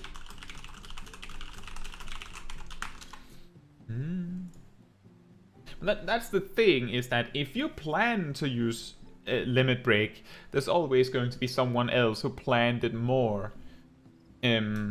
What I mean by that is, let's say that you might be a samurai and you're like, okay, I'll use limit break right after I use my Midare Setsugeka, or I have 1 stack left on Make Yoshisui. So you're going to do that. Weaver one says, I think it was the bard, lots of arrows. Actually, you're right, it was a lot of arrows. The reason why I could easily mistake the dancer and the bard one... Oh right, it was a machinist, you're right. I was thinking of the dancer one because I'm a dancer. I didn't do it. You're right, it was the bard one, because if it was the machinist, it was going to be a laser cannon. But the dancer and the bard one, just before I leave this subject, are very similar, because the dancer one does like a lot of like small spiky things as well, so they look very similar. But you're right, it has to have been the bard, because I'm the dancer and it wasn't the machinist. That's a good point.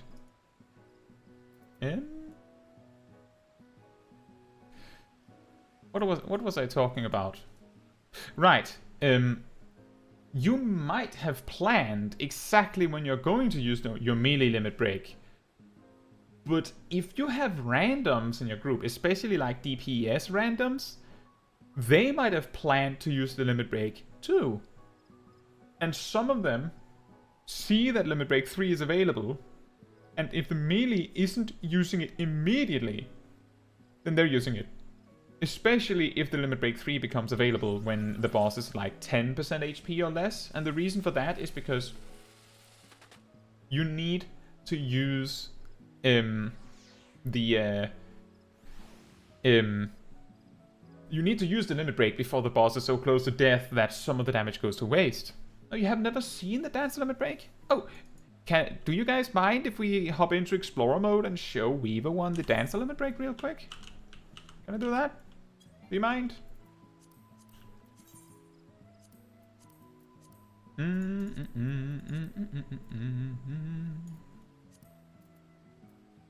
We're not into this one. I'm pretty sure we all have that one.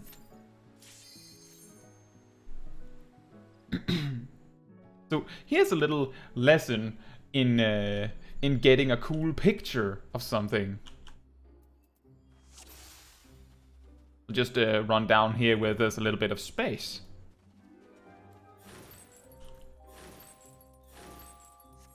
So we place down the dummy. And then, here you go. Dance the limit break 3.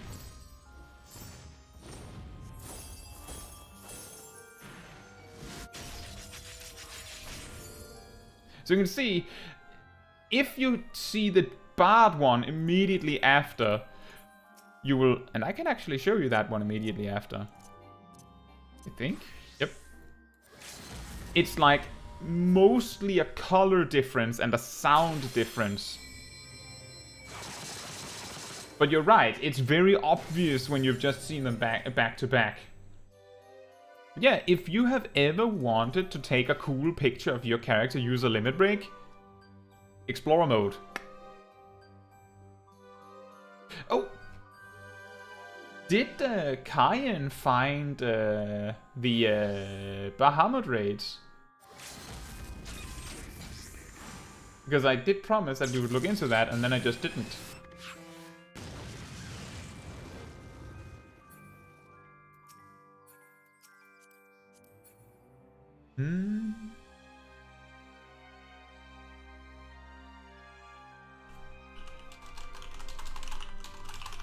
Let me just check so that I know.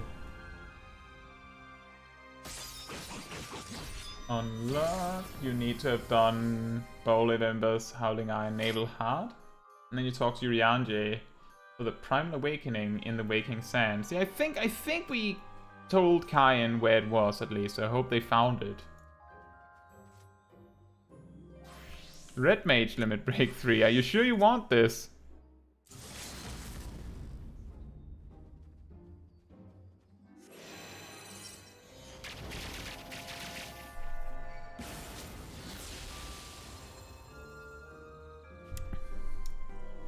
Blam! You know, it's funny how the Red Mage limit break is so known to be blinding, because you never see a Black Mage or even rarely a Summoner use it. It's always the Red Mage that does it. When you could have this with all the screen shake in the world. That's almost worse. That's almost worse.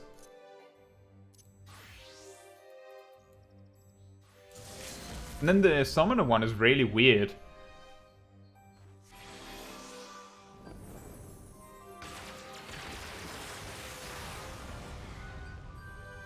The reason why I say that the Summoner one is really weird is because the ridiculous thing about the Summoner limit break is that you grow Bahamut wings and then you shoot out Terra Flare, but you can actually literally summon Bahamut. Like, what's so impressive about you merging with a little bit of Bahamut temporarily when you can actually summon Bahamut? Like, you can actually summon Bahamut. Like, that would have been cooler if you had Bahamut cast Terra Flare, right? But the reason why it is like that is because in Heaven's Ward, you couldn't summon Bahamut. And this limit break, this specific limit break was put into the game in Heaven's Ward. And you might be saying, wait, then what limit break did Summoner use in A Realm Reborn? The Black Mage one. That's also the reason why the Black Mage limit break pulls out a staff from, like, a different staff from nowhere just to use it. When it's a Black Mage, they have a staff. They don't need to, like, magician another staff out to cast it, right? But that's because Summoner needed to magician that staff out of nowhere to do it.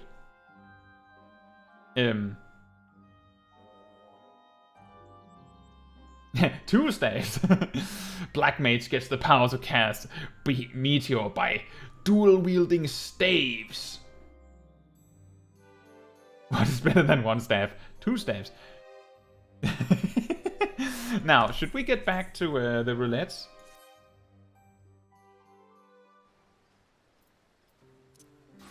Oh, Quasadi's here. Do you want to join for Alliance raid, Quasadi? Or do you just want to stalk around like a ninja? Are you dual-wielding staves over there? Are you... Hey, Quasadi, are you dual-wielding staves? I'm hunting wabbits. Oh, there's one. Almost as good as Booksmacks. Indeed.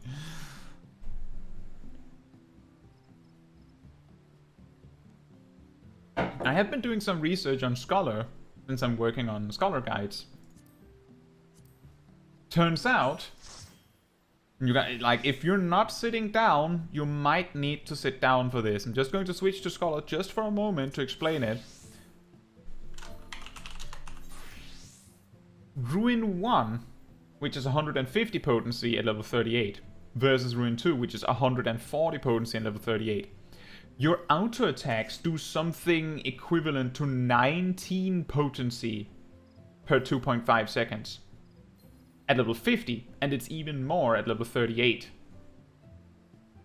Which means that when you learn Ruin 2, Ruin 1 is no longer worth casting if you can auto attack. Like, if you can be in melee range, Ruin 1 is useless.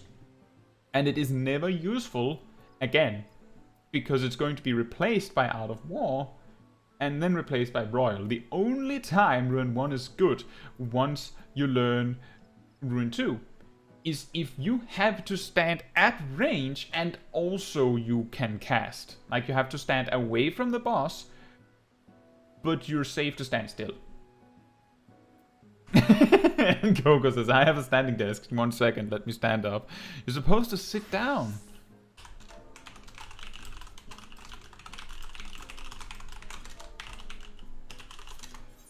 Yeah, it's just a funny detail that because the potencies are so close together, and then there's this weird gimmick that Scholar and Summoner have a weirdly high strength stat for a caster.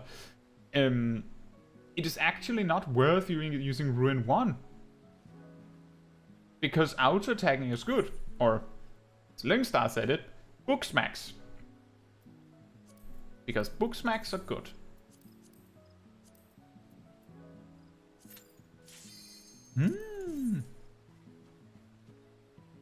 Lyngstar says, I've never tanked an alliance raid. Is it hard? It's confusing. It's confusing. Because there's 3 tanks, and you can't actually help each other. Like, for instance, in my tanking tips, I advise on how you can help your co-tank. But pretty much all of your cooldowns as a tank that you can use to assist the other tanks, with the sole exception of Reprisal, which you put on the boss. Everything else explicitly says you can use it on party members, which means you cannot use it on the other alliances. So you cannot oh yeah, Labyrinth of the Ancients, everyone, who would have thunked? But that means that the Dark Knight can't use TBN on the other tanks. Gunbreaker can't use Heart of Corundum on the other tanks. Warrior can't use Nascent Flash on the other tanks. And Paladin cannot use Intervention on the other tanks. You're just 3 solo tanks. And the only way you can interact is by tanking things for each other.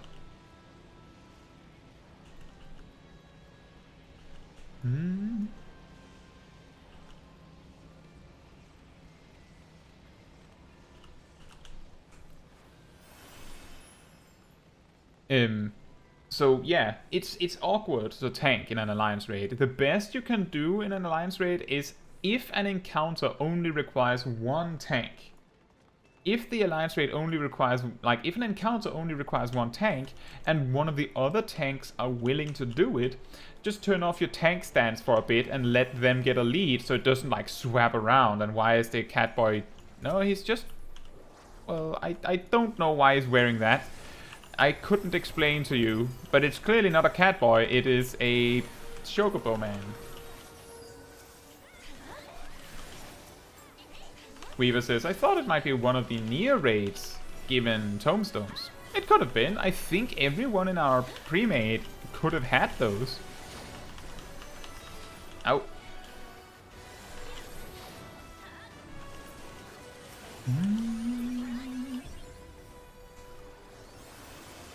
That was painful.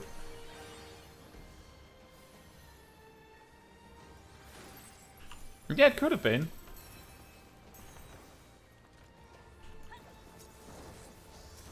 They call me the slow-mo runner.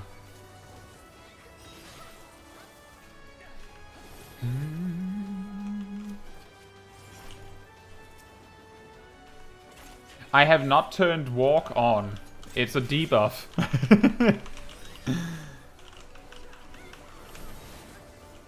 Imagine using Asuna, am I right?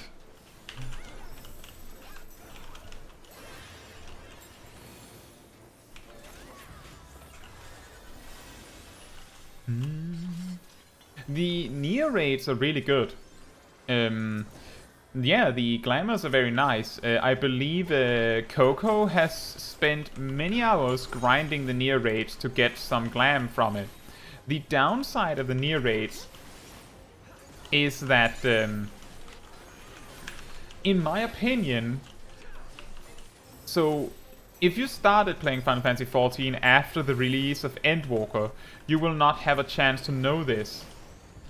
But Endwalker included a stat squish. So if you played World of Warcraft, you will probably know what this means. Basically, stats were reduced so that you had less HP and attacks do less damage. In Shadowbringers, you could do 200,000 damage with a single attack, no problem. Well, some jobs could, as far as I remember. You can't really do that now, we're nearing 100,000. Or 200. I think you need to use limit break to get that one.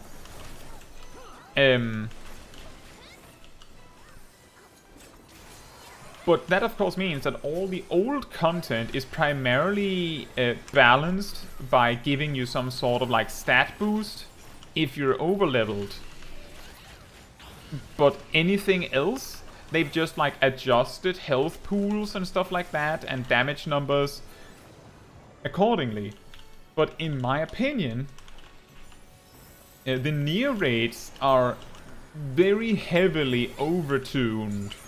For some reason, the bosses take far longer to kill in Endwalker than they ever did in Shadowbringers. What I mean by that is, you know how when a fight, as a fight drags on, first the boss shows every single mechanic that it has up its sleeve, and then it shows them in combination. I have seen combinations of mechanics in the near raids in Shadowbringer, in Endwalker, that I not once ever saw in Shadowbringers. Not once. Because the fights drag on for such an incredibly long time. So I'm just saying, feels like they're a bit overtuned, which means that people are willing to, like, the near raid isn't that hard. It's not as easy as the Crystal Tower, but people dodge the Heavensward Alliance raids because people wipe a lot to them because they're very brutal and most people don't understand the mechanics because they hardly ever get them. And people dodge the Stormblood ones because it's sort of long and they have some really brutal mechanics. They don't want to stay there all day. The near raids don't have as brutal mechanics as the Stormblood and Heavensward ones, but it takes an eternity to beat it. So people will dodge the near raids because they don't have 40 minutes. Stormblood has a math boss. Yeah, I've never found him that difficult. What are they doing?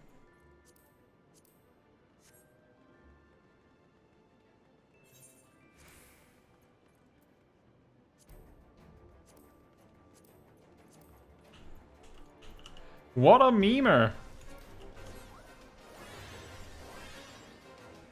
Someone having a great time messing with the markers, I saw.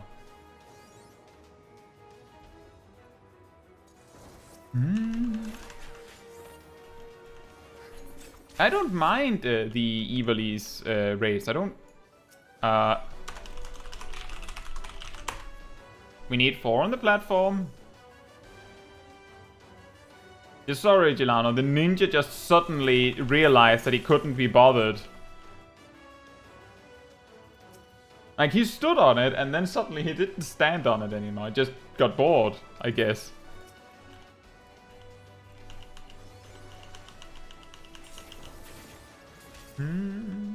Yeah, I do like them.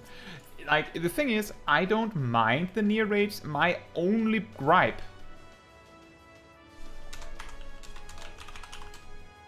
is that they take way too long.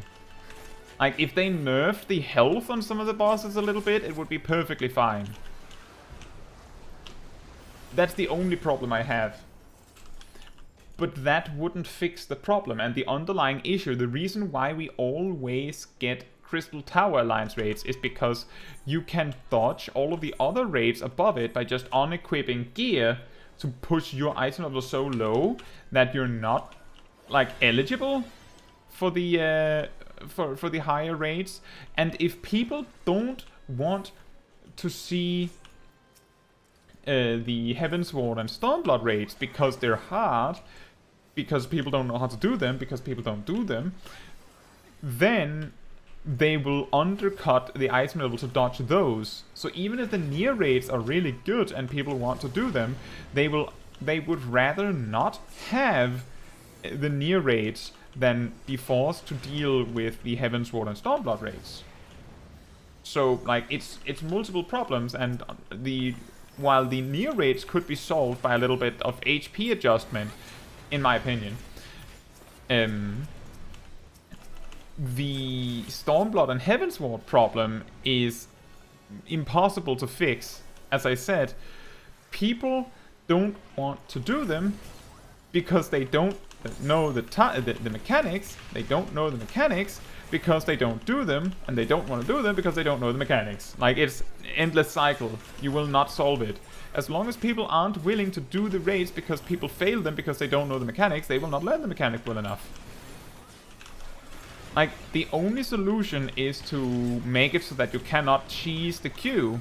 Like, it will just say, no, you have at one point done Void Arc, so we know you are geared for it. But then that leads to people that are actually not geared for it, landing in groups for it. And that's much worse. Lyngstar is the eagle eye in the stream, noticing the single target Doton. And if anyone's wondering why we're talking about this single target Doton, it's a funny detail with the ninja job. It used so I'm not talking about Coco now. In Coco's defense, in my original ninja guide, I actually spent quite a lot of time explaining that you should use Doton on single target, but that was in Shadowbringers. In Endwalker, they nerfed Doton so that it does... like, initially, with Endwalker's release, Doton was nerfed to be exactly like 10 potency worse. 10 potency worse than using Raiton, so that on single target, so that you wouldn't do it. But because people still didn't get it, they nerfed it more. I believe they nipped a different cheesy gimmick in the bud while they were at it. I think you need to taunt it.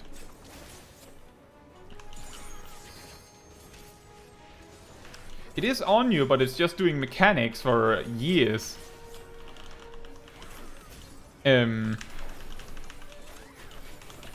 But that of course leads to the fact that people are used to the pre-pull Doton. So in Shadowbringers, because Doton lasted like 24 seconds and you kept it, like it stayed even though you used hide, that meant you could use Futon on yourself, and then you could place down a Doton, and then you could use hide and get both of your ninjutsu charges back, and then you could use open with Suiton properly. And in Endwalker, people continue to do that, but the key difference here is that in Shadowbringers, they placed down Doton anyway as part of the rotation because it was better than using Raiton in some capacity. But in Endwalker, it was not. Doton was specifically made worse than Raiton on single target, specifically to stop that. But because Doton lasts 24 seconds, you could do Huton, place Doton, hide, and then you had Doton. Like, the opener Doton was still free damage. So there was no reason not to do it. So when they adjusted Ninja a little bit more, the first major changes. Oh yeah, someone left apparently. You're right, Lyngstar is like the master over here, seeing everything. The eye in the sky raid leader here. Incredible.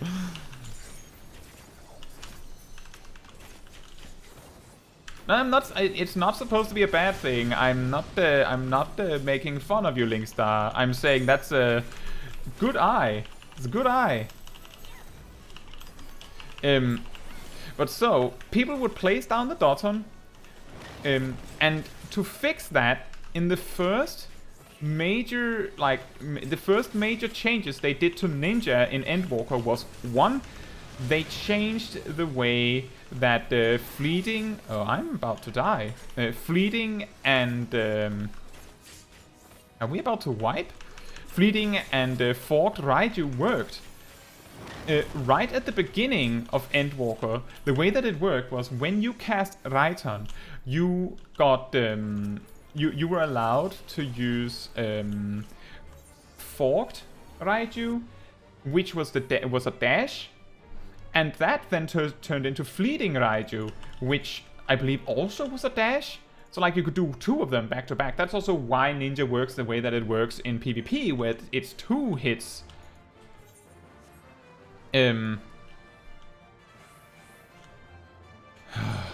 I don't understand why this memer is doing this.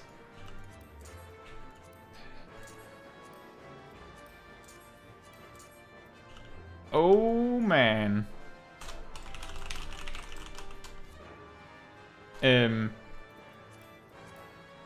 But the way that it worked then meant that after your opener, or well, during your opener and then throughout the entire fight, you would almost the entire fight just use Fleeting and Fork Raiju, because you got 2 of them every time you used Raiton, which meant that your opener gave you 6 of them. 6 of them. So you just spent all of the fight doing that, and because they always closed you in on the enemy, it made it really difficult to deal with boss mechanics, because you couldn't move anywhere because your attacks kept dragging you back into the boss. So they reworked it to the way that Fleeting and Forked Raiju works now, where each of them is like... one of them is a gap closer and the other is not. But the other thing they changed while they were at it was that they made it so that Doton is removed by Hide, and then they adjusted the potency of Doton, and then they adjusted it so that Doton only lasts 18 seconds. And why 18? Because if it lasted 24 seconds like it used to, then you could use Huton, Hide, Doton, and then the tank pulls such that you can use Suiton exactly on time, and then there's like 3 or 4 seconds left of your Doton, but you still have your opener correctly, so you might get 1 tick of Doton. So to fix that, they made Doton's duration shorter than Ninjutsu's charge rate, so that you can't do that consistently. Because it's 18 seconds, you can almost kinda do it. Like, kind of, you can do it. Oh. But it's just barely short enough duration that it's really, really awkward to do it, so people can't, like, even the biggest sweaty tryhards just can't be bothered to try and make that magic happen. It's just not worth the hassle, so people just don't. Which was ultimately the aim in the first place. And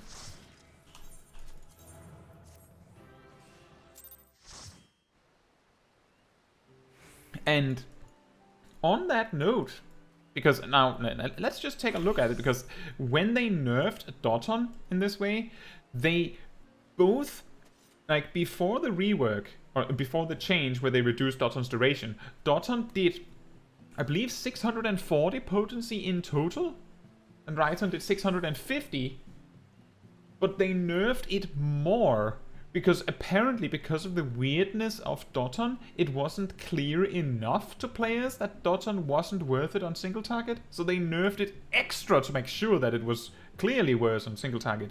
And the reason why I'm pointing this out is a large amount of abilities in Final Fantasy XIV since Endwalker have this very, very tight relationship where they're worth it. Like if you have an AoE attack, it is designed with such an exact potency amount that the single target alternative is better by like a fraction, or like a few like single-digit potency, or maybe like 10 potency, like a minuscule amount better than the AoE alternative on 2 targets, such that you don't use your AoE attacks on 2 targets. They want you to use them on 3 targets, and the exceptions are exceptions. Like, for example, you can see here, Bahava Chakra here does 350 on single target. Hellfrog Medium does 320 on 2 targets, so it's worse. Katon does 350 on 2 targets, does 350, so 700 on 2 targets, while Raiton does 650. You might think that means Katon is better. It is, but not at level 90, because of Forked and Fleeting Raiju. Summoner is a really good example, because Ruin 3 and Disaster has the same relationship. Disaster is absolutely not worth it on 2 targets, but on 3 targets. And all of the rights are the same. Topaz right, 330. Catastrophe, 140. Just a little bit weaker. And it used to be a lot more vague. Like, there were some jobs back in Shadowbringers that would use their AoE combos on 2 targets. This is still the case. Most healers do. Some tanks do, because of resource generation. I believe Paladin doesn't. But Warrior, Dark Knight, and Gunbreaker all have some benefit to be gained from using AoE on 2 targets, because the shorter combo means faster resources of some kind. Very interesting. Red Mage is also a good example, because it has this weird, like, gradual move from single target to AoE. Yeah, I talk about that more in my Red Mage guide, of course. Anyway, we have normal raids next. Are you all ready for normal raids?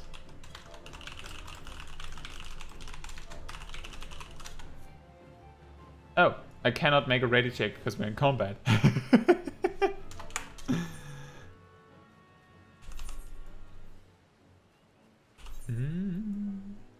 Phew. But I don't know why they made it like that. I understand why, but I don't know why it was necessary. Back in Shadowbringers, it was often a little bit more convoluted to figure out exactly how many targets you needed to use AoE on. That's also why my Shadowbringers variants of my guides, the starter guides back then, spent a lot more time on actually, like, explaining precisely how many targets you needed for AoE to be better, and exactly by how much and stuff like that, was because it was not as clear cut back then. But nowadays it's it's almost always this is better on 3 targets or on 2 targets. Kai, oh Kai, you did find the Bahamut raid. Okay, I was a bit worried, and there you go, Fists of the Father. good choice to bet on this one, Weaver. Everyone's doing this one because it's one of the... If you're not doing Blue Mage stuff, then this is one of the fastest ways to grind Moogle Tomestones available right now. Basically because it's very easy to do, and the fight is very simple and consistent. I actually did this specific raid 10 times earlier today with Green and Natsu, which you may have seen in the Eureka Authors streams. Just for some Moogle Tomestones.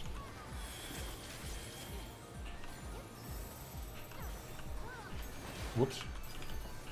I believe I've heard the Blue Mage one, for Blue Mages it is even faster to do Burden of the Father, A4, I believe. I think it's A4. At least it's not Fist of the Father as far as I've heard, because you can do it slightly faster.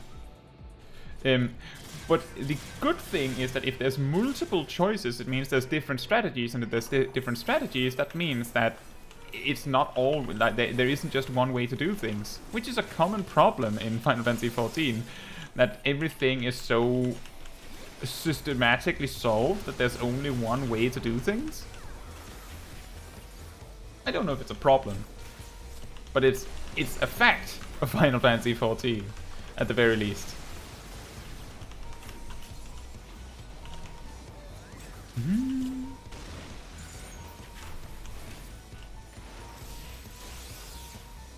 I think, I'm not entirely sure. I feel like Dancer is actually one of the stronger ones for doing this if you're going as a DPS. Just because standard step and just generally decent damage output. I think Machinist is also really strong because of drill.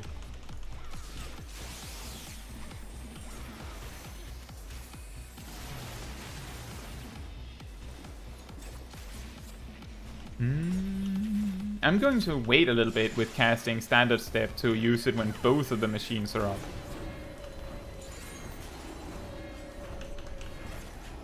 And then we do a step 2.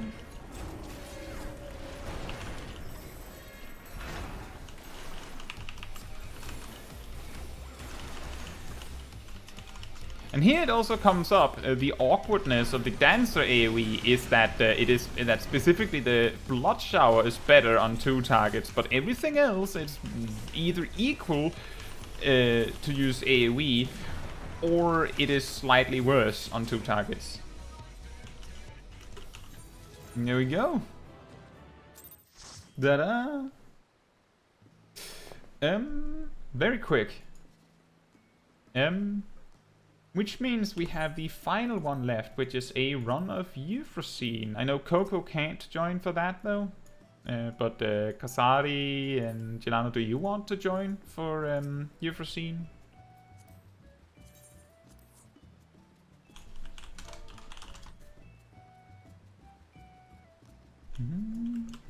It's true that Blue Mage can do it really fast. The reason why I say that you can do Fists of the Father rather quickly as not Blue Mage is just because, well, as you can see, it's relatively quick, and a lot of players don't have Blue Mage, or they don't have Blue Mage prepared. Fasadi would like to have someone decide what to play. Any inputs? What job should Quasari play? Anyone? Any suggestions for Quasari?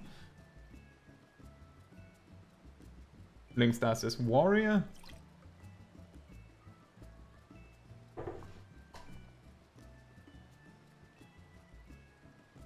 Coco says samurai or red mage.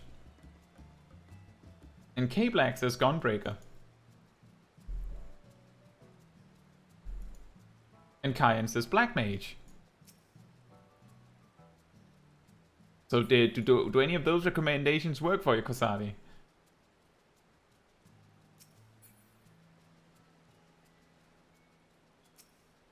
You could also just stay Gunbreaker because K-Black suggested Gunbreaker and you're already Gunbreaker, but you could do what you want. Now you have some suggestions.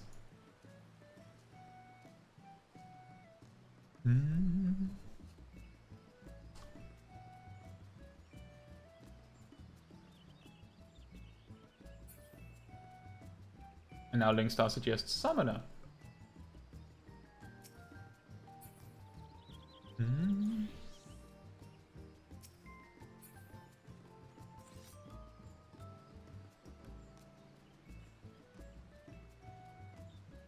You know, while you think on that, I just want to say I'm really glad that we always on these Tuesday streams have some people that want to come along for the queues. For the roulettes, because whenever I go whenever I go as a DPS, I'm always a little bit worried that we're just going to sit here in a queue for 5 minutes repeatedly, and it's also a little bit awkward if like we're talking about something for a while and I'm not queuing because I don't want to interrupt the conversation, and then after the conversation I queue, and then it's like, oh yeah, it's gonna be 5 or 10 minutes before we get in, so then we sit in silence for 5 or 10 minutes. But when we're a few more players, it always works really well. Kosadi says, I'm going to roll for it if there's no majority votes. Well, let's see. 1, 2, 3, 4, 5, 6. There's 6 jobs. So you could suggest it. So if you just put a number for each one, you could just roll the dice. Just a regular, like, 6-sided die could work.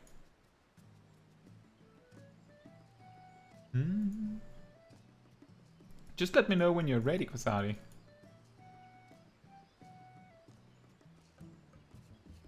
Not of the suggestion. Well, there you go.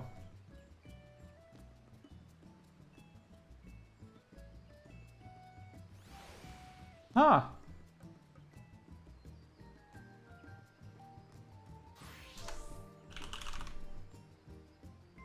I didn't know you could do random like that. I always do it like, I believe you can do it like this. You can add a number, but let's see, you got 2.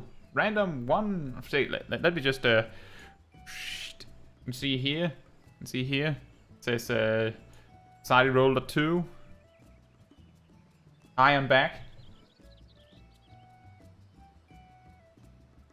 So samurai it is.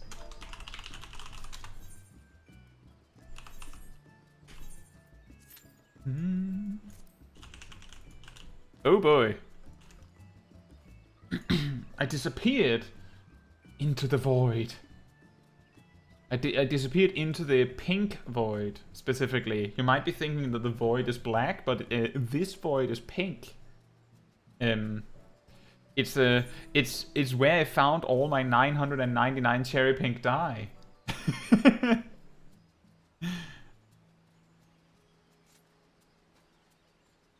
You know, that mount is a little bit awkward if you're not wearing shorts.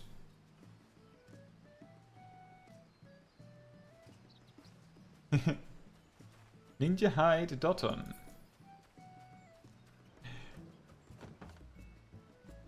But yeah, part of the reason why I believe that they specifically nerfed the duration of Doton was to curb this shenanigans with having a pre-pulled Doton.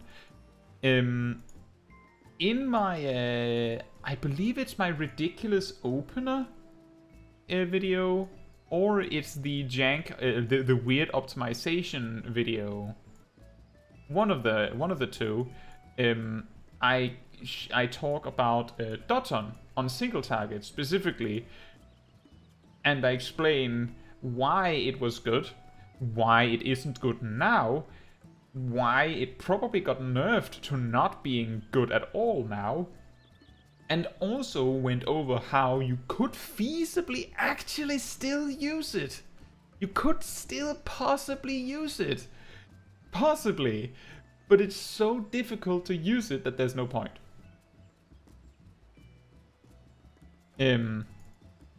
While we're in the queue, I can just maybe I can explain this. So because ninjutsu is 20 seconds cooldown, you could use ninjutsu, well, you could use Jintenchi and use Doton, but you wait until the last second, so you start the jutsu and then you use Doton in the last moment, so that the cooldown has 5 seconds to pass. I believe like this. Just showcase it. There you go, you have 5 seconds, so it's on 15 seconds, so it would just have 3 seconds left when you start to do Suiton. Now the problem is that you would do Suiton when there's, 5 seconds left of Doton. Which means that the only way to make this work at all is to sacrifice 1, 2, 3, or 4 seconds of ninjutsu cooldown in your opener, which means that the second Raiton is going to come out, well, the third Raiton, the second Raiton, because the first one is Hyoshiranri, right? But the final jutsu in your opener is going to come out just a little bit later, but you could maybe, possibly, if the tank actually pulls the boss into your Doton right at the start, you might get 1 tick of Doton, which is 80 potency. Which is probably not worth it. You're sacrificing that you're 2-3 seconds later on your ninjutsus for maybe 80 potency. Maybe. What is what is that mount? The giraffe mount? The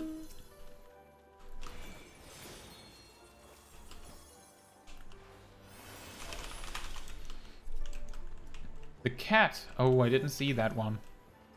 Oh, right. I believe that is a mount for participating in the Yokai Watch event that was in the game a few years ago. It actually had a rerun. I believe it was originally in Shadowbring, in Stormblood, and then a few years later it came in Shadowbringers again. And then it never came back again. Something like that, I believe. That's also where the weird ghost car thing, the mini plane thing that Gilano showed off earlier came from. I never did it because it was like fate grinding like crazy, and I just didn't have that kind of time when it was current. So I just didn't bother.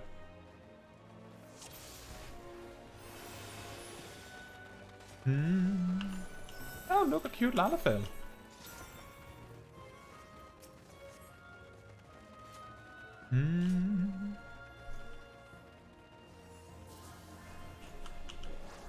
I'm going to pull if you're not. I precasted my standard step. We're pulling when I say so.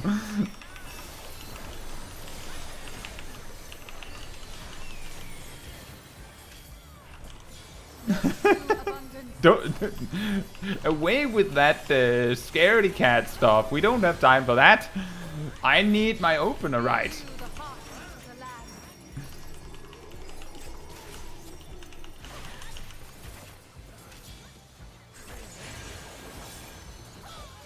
You pull, you tank it. Nah, that never works out right.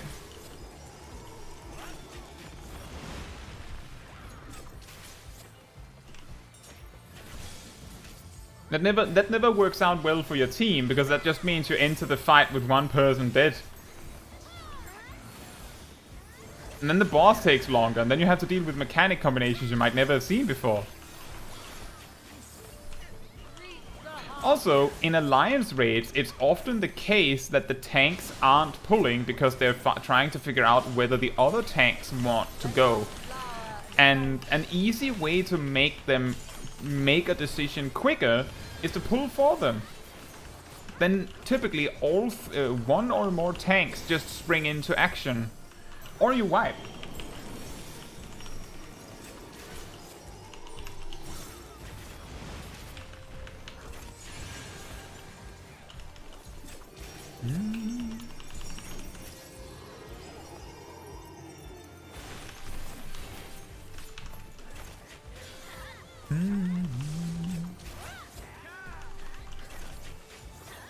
Kain says, after this Bahamut raid, I'm going to start leveling Ninja. Oh, well, then you'll be happy to know that I have very newly made Ninja guides released just last week.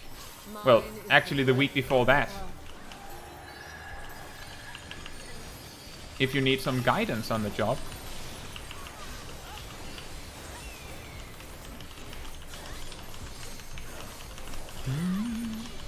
Oh wow, I got a lot of Esprit right then and there.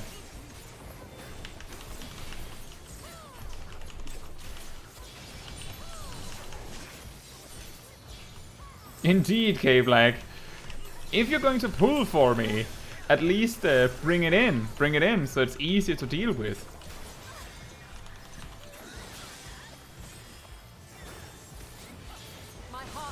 But yeah, the problem with using the you pull it, you tank it mentality is also that it's not unusual that someone will pull for you by accident. And if you let them die for that, then you're punishing them for an honest mistake. And you might say, well, if they do it several times throughout the dungeon, that can happen. And also, it's very petty indeed. Extremely petty.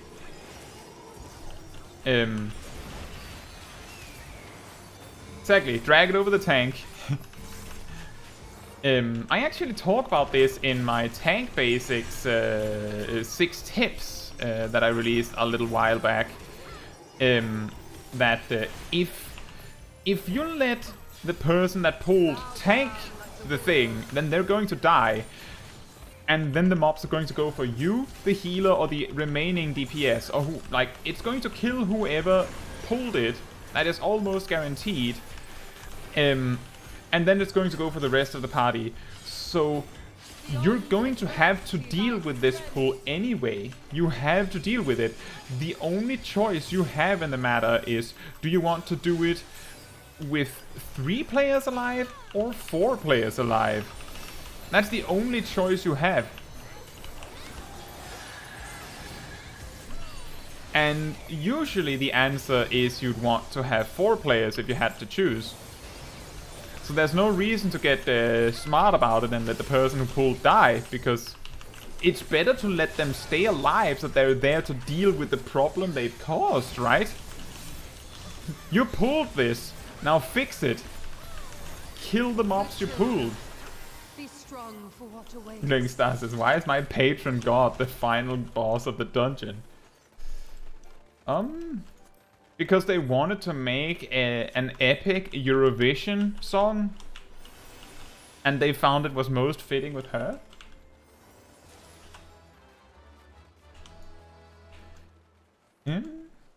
Coco says, you all got your wisdom teeth yet? What? Yes? By my authority, let the land Yes? be remade.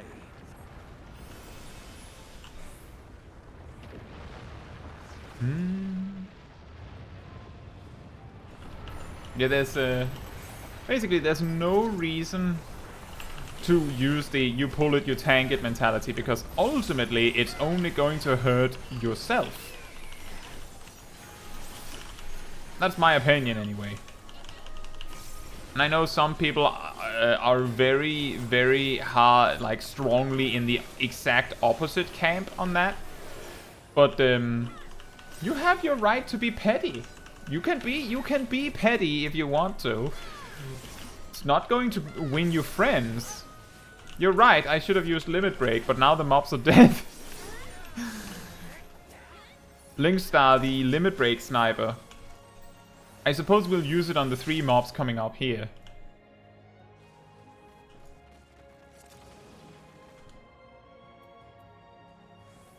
If we can get them all stacked up nicely, I will. I will.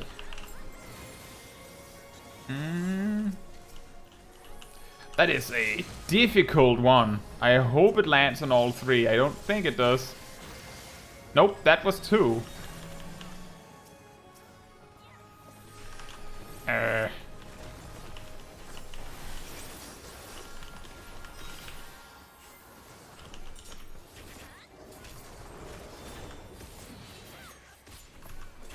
But we still got it.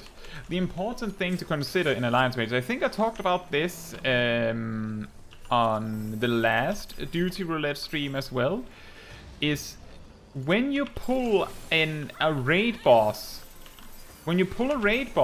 like the upcoming boss in a moment, you lose all of your limit break gauge. So we have no value out of trying to carry this limit break 2 into the boss fight, because we're going to lose all of it when the boss fight begins. The only way we can use it is by casting it before the boss is pulled.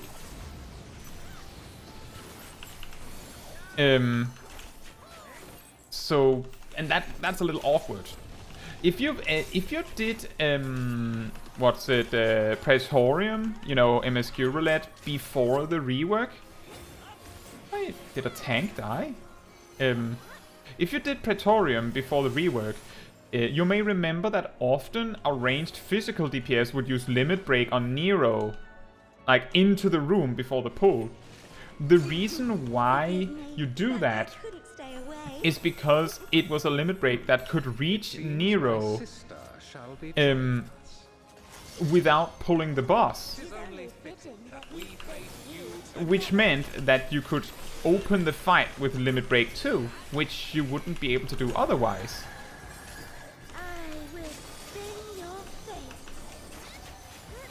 Kosari doing the big greed moves, and just barely not getting hit by the big AoE.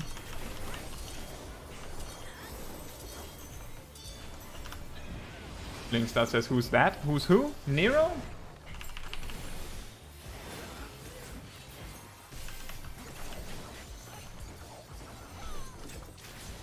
Oh. Well, it's all thick and Nemea. The sands of time are mine to command. I suppose the god of time and the god of fates.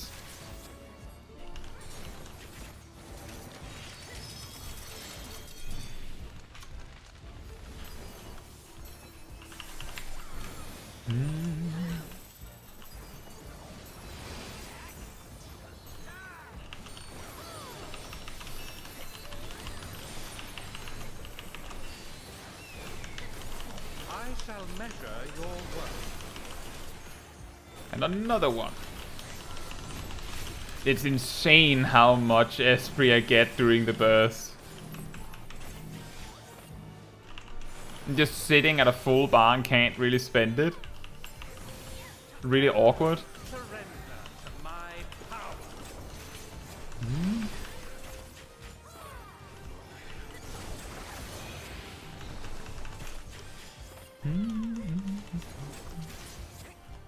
I wonder what the pull thing has to do with Ultic though. I suppose you can't make that many mechanics in relation to time.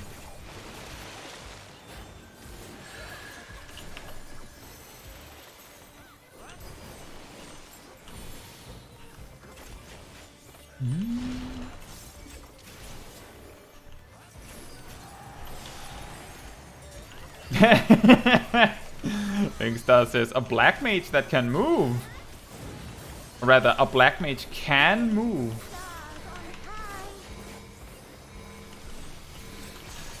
Yeah, I know, it's shocking. Some of them have have managed to evolve beyond their ley lines of Heavensward, where they disappeared if you stepped out of them. So rather, not moving was just the preferred option to deal with everything.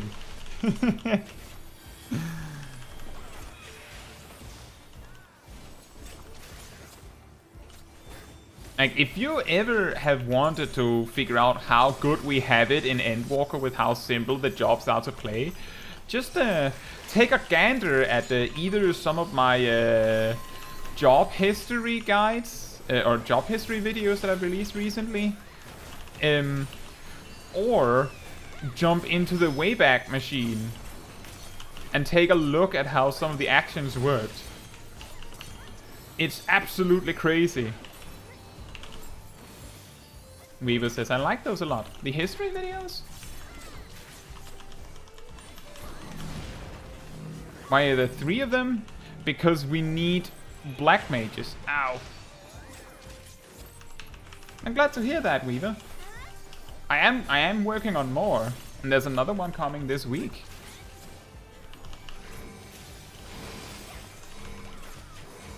The plan is to eventually cover all the jobs.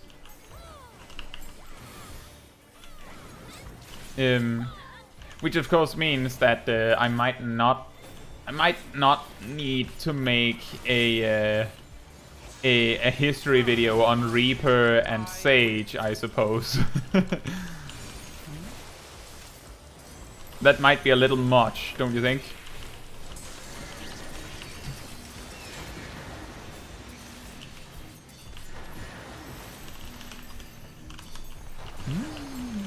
I'm glad to hear that, Weaver.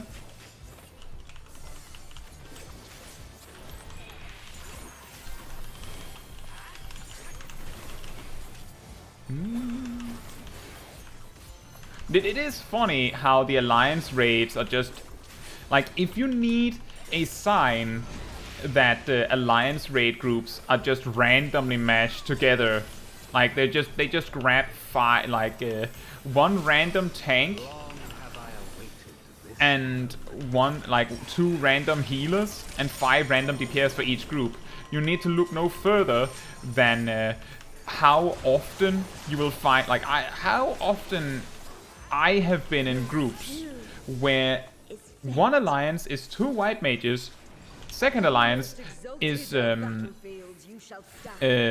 2 scholars, and the third alliance is 2 astrologians. And you're sitting there like, if we had like just mixed this up a little bit, this could have been way better.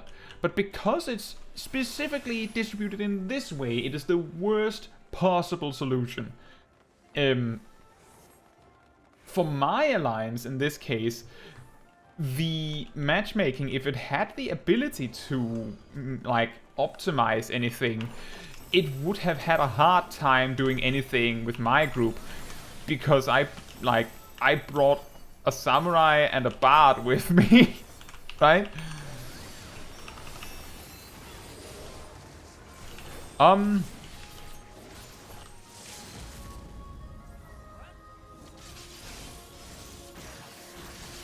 LB! I was in the middle of my burst, but I decided that it was more important to LB than to do my burst. So that we got it on time for once. Before Linkstar announced it.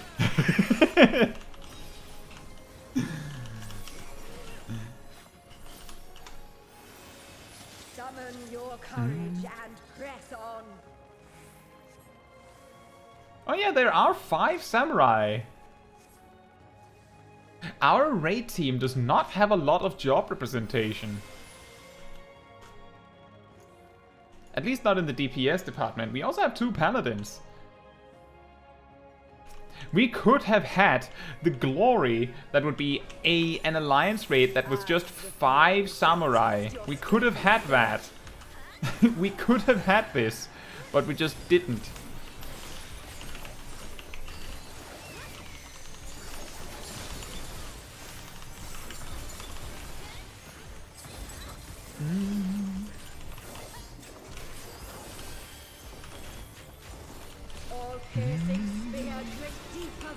All DPS no support. Oh no, you just have Astrologian and Scholar as the healers, and then it's good. For glory, you must be prepared to render your all. This mechanic is way easier when you don't have to stand still for anything.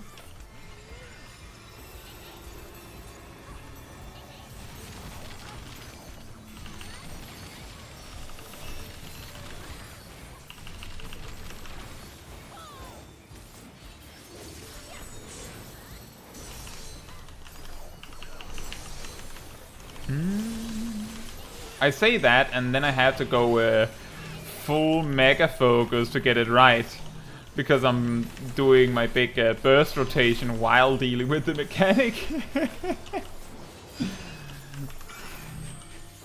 Oh boy.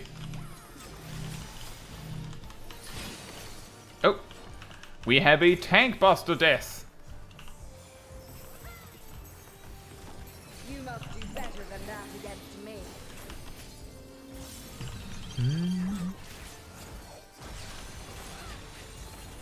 What is that black mage doing? Oh yeah, it was it a black mage that died? Oh yeah, it was. I think they were just hoping that the tank would move.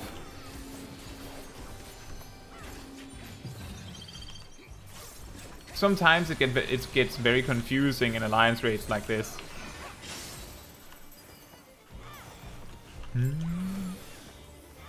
He was over me before. I don't know. You usually wonder that when people get killed by the tank busters, is why didn't you move? Stay away from the flashing tank, indeed. But that's typically what you end up thinking when you see someone get killed by the tank buster, is why were you this greedy? You didn't have to be that greedy. There is no retreat, only victory or defeat. Oh boy. Well, I tried. I tried to heal them a little bit. It wasn't enough, but I tried.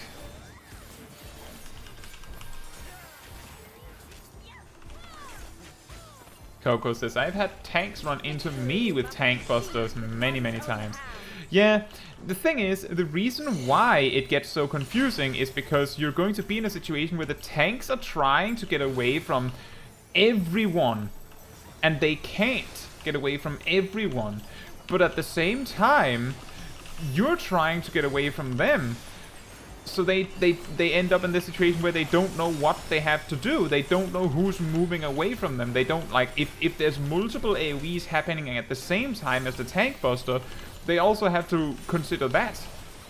Like, it's extremely chaotic.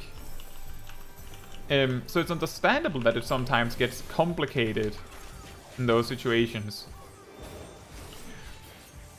But it sucks. It really sucks to get stomped by a tank buster. Like this. People just run around like headless chickens. Because you don't know who's moving, who's stopped moving and stuff.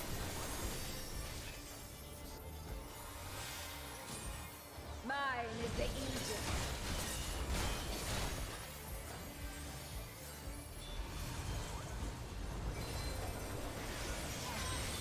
Exactly, Weaver. The mechanic is specifically designed to get you to panic.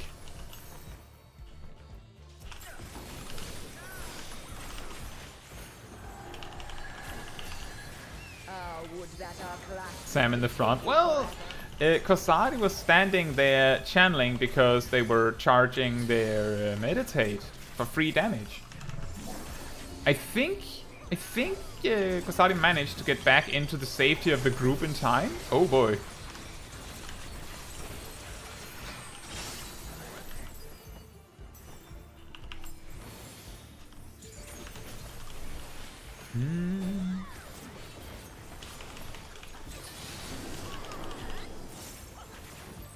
It's fine. The only buff that Kosari potentially missed out on was Passage of Arms, I'm pretty sure. But ultimately what matters is that Kosari survived. You know how it goes.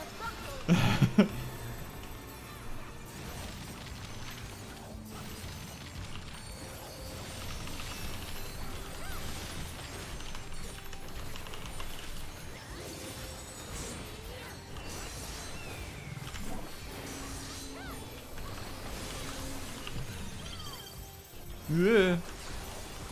It is a fun fight.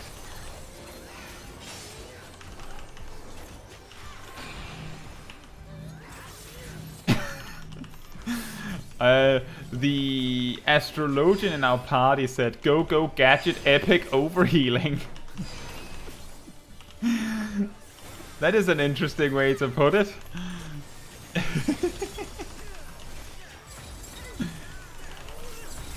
Go, go, gadget!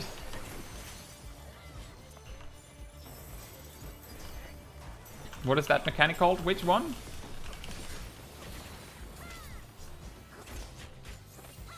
I think they were with the arrows. Rain of arrows? Didn't it just say that? they are drink deep of raging blizzards?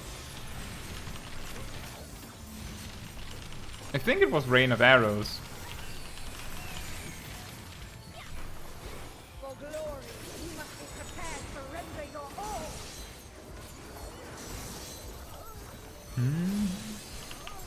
Double kill!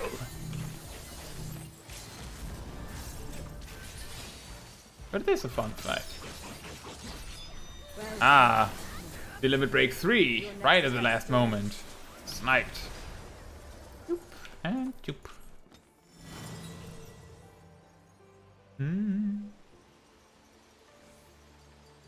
It is a long fight, yeah.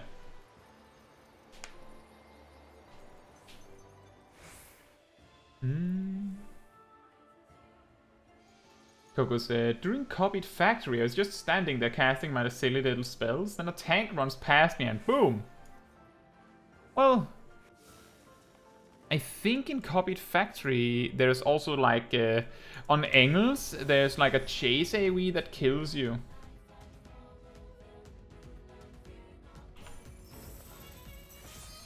Like, it kills you if you get hit by it like twice. So if someone leads it into you, you're dead.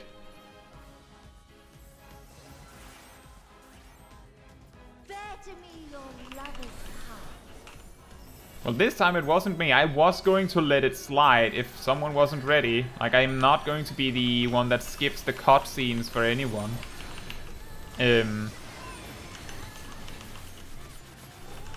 But someone else pulled, and I'm not to blame for that one.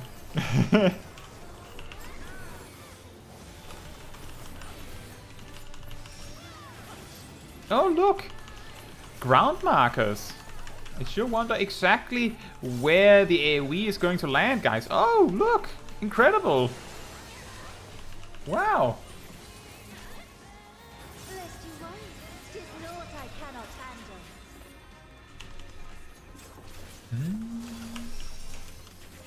There are lines on the floor. Exactly. Too much for mortals, I wonder. There are lines. Peculiar.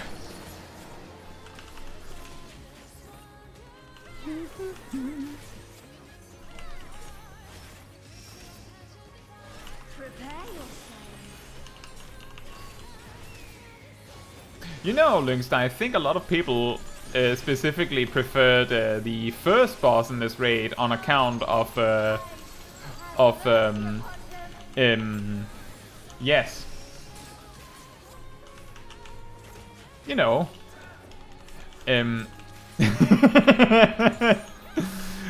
There's reasons. Like I don't care. Mine is an alt foul.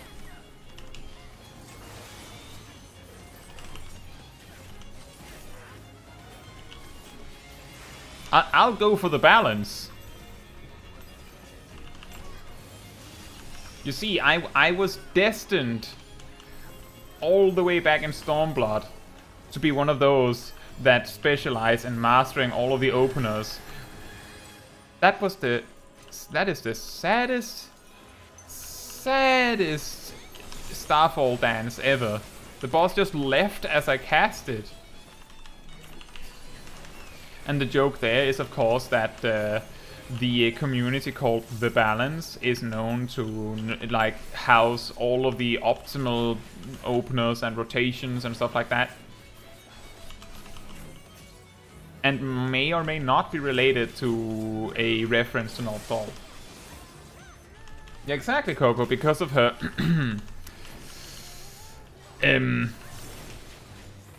yes. We have to be careful with saying the words. Last time we talked too deep about it, the stream chat went all the way different places. Her yes, her bounty, her eyes. Yeah, she has very beautiful eyes. Delight in the simple things. However, Eurowave, fair point.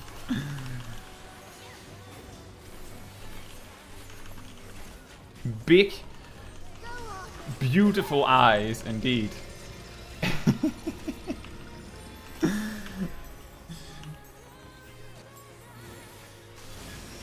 What color are they? Good question. They're a beautiful color, Weaver.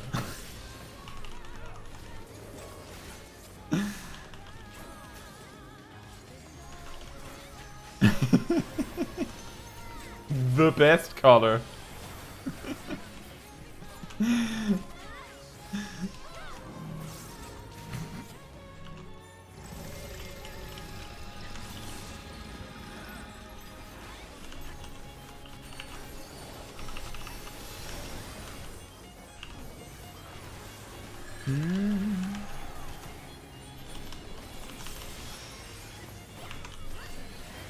Oh dear, oh dear, oh dear, oh boy. Kaboom!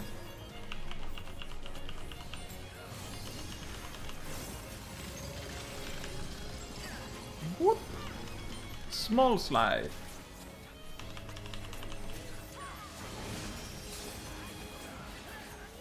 And it is really funny that in the trailer for Euphrosyne, I've mentioned this before, but in the trailer for like showcasing that Euphrosyne is coming in the next patch, they had Nofika face her back to the camera in all scenes she was present. Every single one.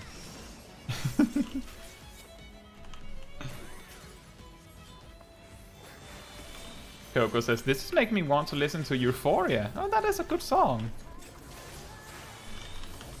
That is also, in my opinion, one of the most Eurovision songs.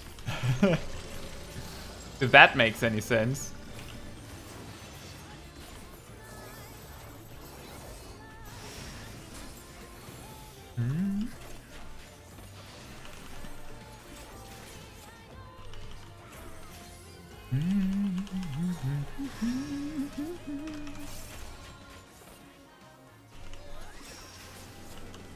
I also want to mention that I actually really like the Nalthal theme even more than oh boy, oh boy, oh boy. Did I make it? I did not. I kinda made it. I lived. But I actually like the Nalthal theme even more than this one. They're just both really good.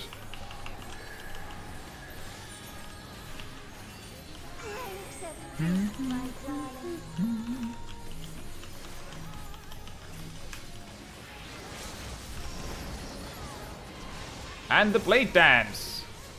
Wham!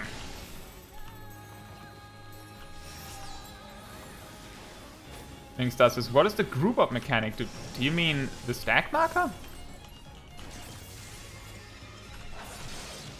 The stack marker? People usually call it the stack marker. Did you mean what the specific ability is called?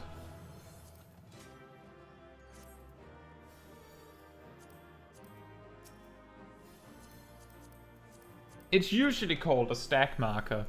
And then to contrast it, the orange crystals that indicate like AoE, circle AoE on you, I often call spread markers. Society says, let's see if I get the dedicated to Moonlight. Well, I'm not fighting you. I already have it, so I always pass on it. Even though I could need on it and maybe win it and sell it, I don't want to be that guy.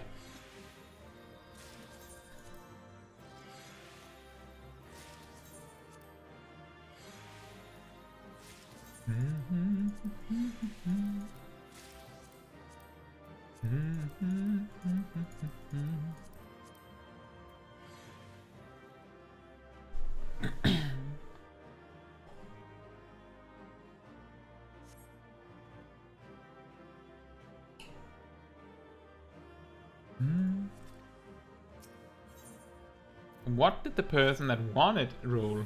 98. Yeah, no chance, Kosari. Unfortunate.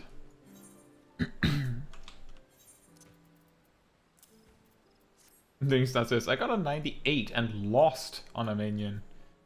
Now that is the worst. But there's actually something even worse than that. Rolling 100 and losing because someone else also rolled 100 and won the hidden reroll that happens when you both win. That is the worst. Especially if it's something you actually wanted.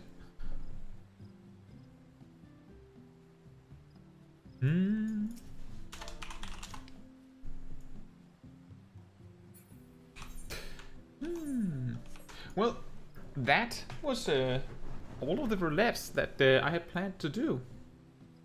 You wanted that minion. Yeah. The thing is, for me, is that I need on the minions because, sure, if I'm offered the minion and I don't have it, I'll take it, like, sure. But for the most part, I don't use that many minions. Like, I have a crazy amount of minions, and even so, there are people with, like, 400 minions. And for the most part, I don't use any minion. Like, the times that I use a minion is typically to show someone that I have the minion if they ask about it. Or if someone is showing me a cool minion, then I show them a cool minion. Or I'm placing a pillow underneath someone, like so. Thank you for checking in, Weaver. have a good evening. Or if you're someone else, have a good day. I pretty much just use that. And then on rare occasions, if I'm trying to take a picture in G-pose at a specific angle, then sometimes I'll place a minion, hide it, well, target it so that the G-pose camera focuses on it, and then hide the minion, and then use it to angle the camera different. You might be thinking, why would you ever need that? And the reason for that is if, for example, can I come up with a quick example? Let's say that I want a close-up of Kai doing this, right? I use the action, pause there. It's kind of difficult to angle the camera to point at Kai, right? Like I'm not going to get a face camera here, but the thing is that if I put a minion and make sure the minion is like there, or maybe even like somewhere else, I might be able to angle it better. And Coco says, where are you looking? It's fine, she's wearing shorts.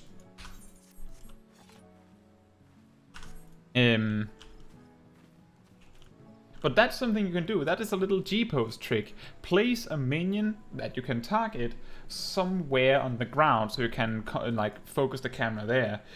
And yes, if you use third-party tools, you can pretty much do anything you want with the camera. But here on this channel, we don't use third-party tools in game. So I don't have it. So we just do what we can with the game as it is.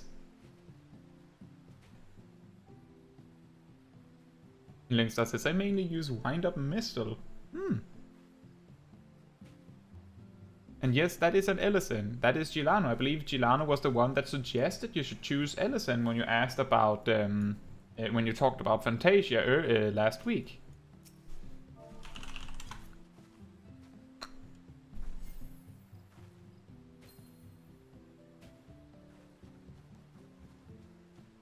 Does it move up when you poke it?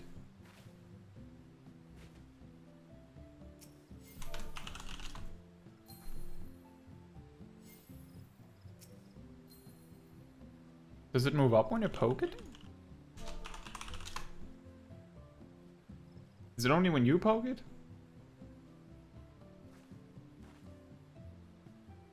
Huh. That is really convenient. I don't think I have that minion.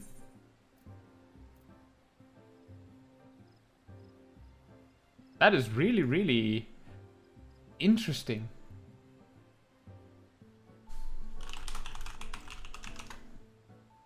A secret minion.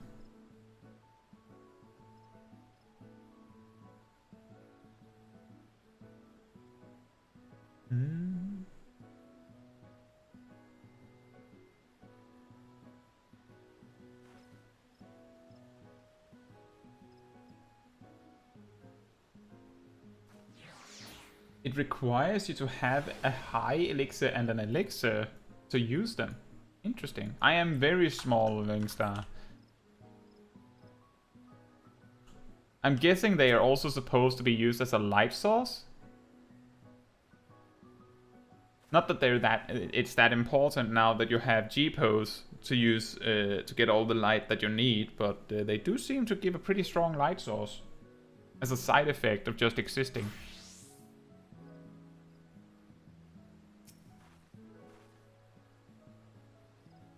We could go and get that. You say it's on the Isle of Umbra? But I need an elixir and a high elixir before we go then.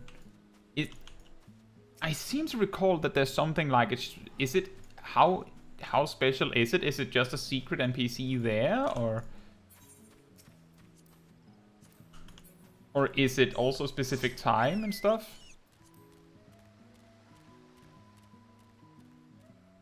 Just a secret NPC.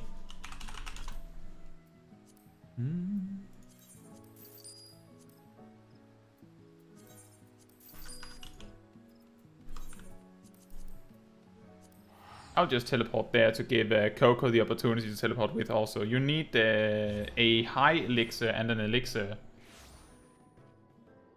Besides, says, I suppose this is my time to have my tactical exit. Alright. Well, thank you for joining for stuff.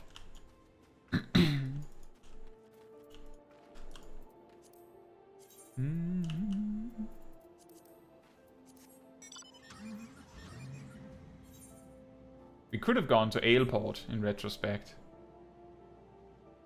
I'll just... do you want to come along too, Gogo? Cars. I have the elixir. I specifically only have one high elixir. That's why I specifically said that, Coco, you need to bring a high elixir yourself.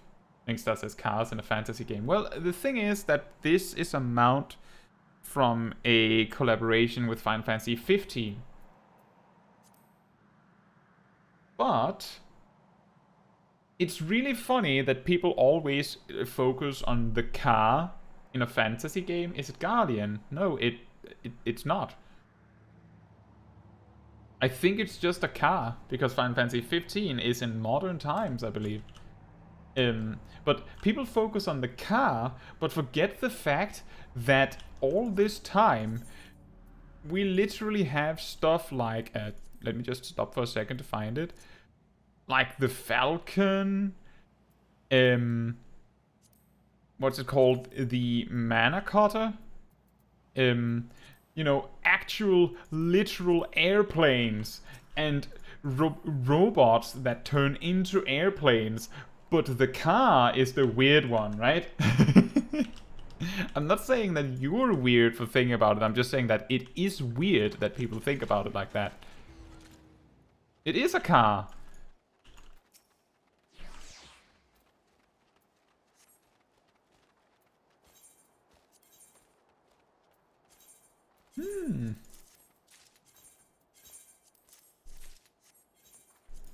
I just think it's funny.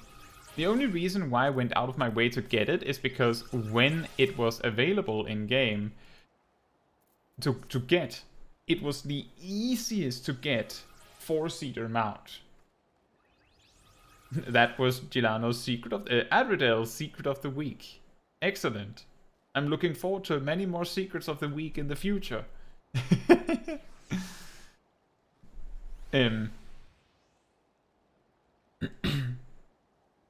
Linkstar, we also have horse carriages in real life still. They're just not used very much. They're generally only used for ceremonial purposes.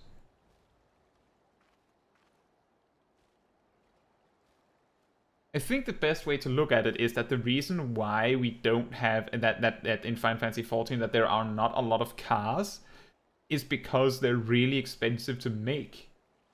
And they haven't found a way to easily mass produce them, so people just prefer to use chocobos. I'm just saying, if you could teleport anywhere you like, at least occasionally, then you wouldn't have very much reason to own a car in real life.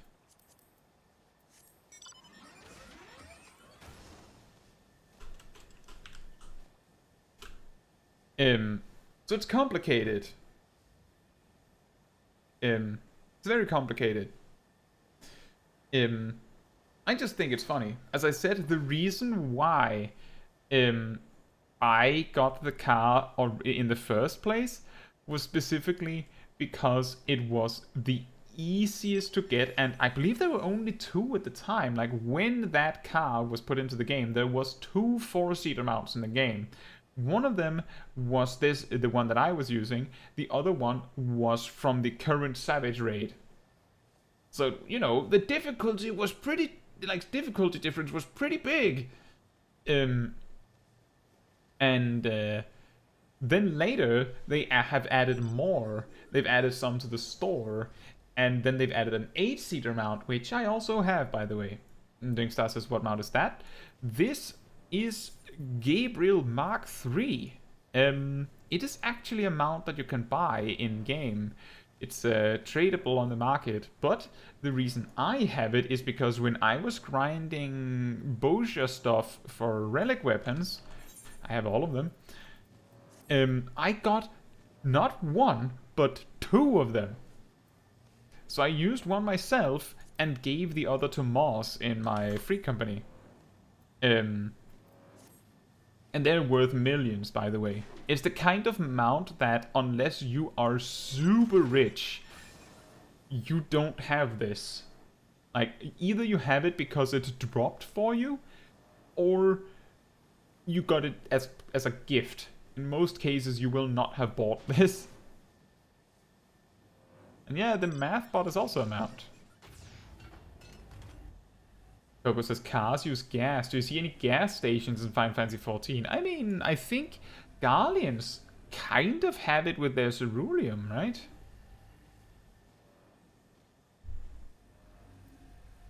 Kind of. Right then.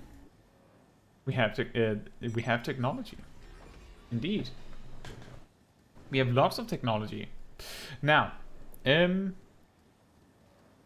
I don't have anything left planned for this stream, so I think this is a pretty good time to like round up the stream. If you want to have an easier time following along all of the stuff that's happening on the YouTube channel, an easy way to do that is to be on the Discord community server,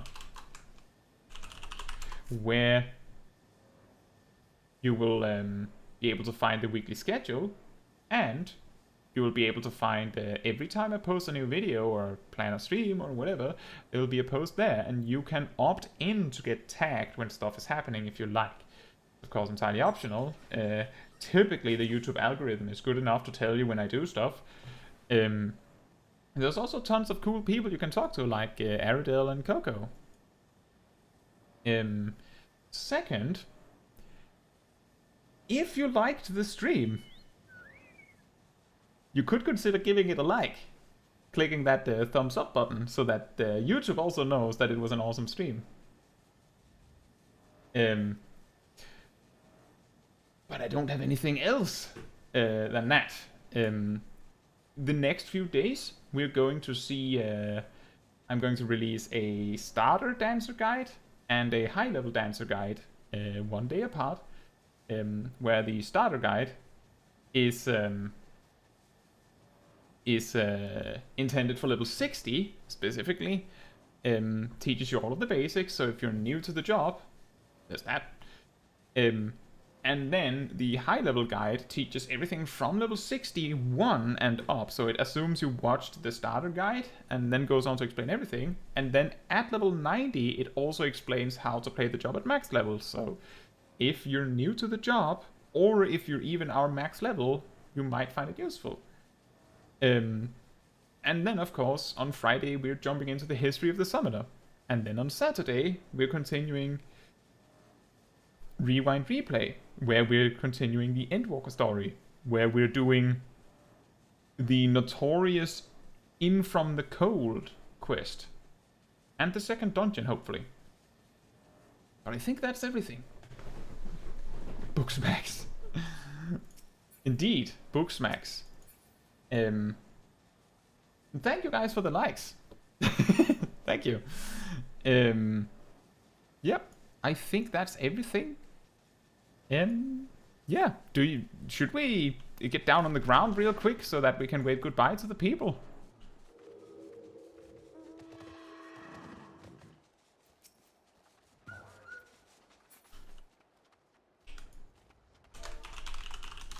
Thank you all so much for watching, and good night, or good morning or afternoon, depending on where you are in the world. And I'll hope to see you all very soon. Good night!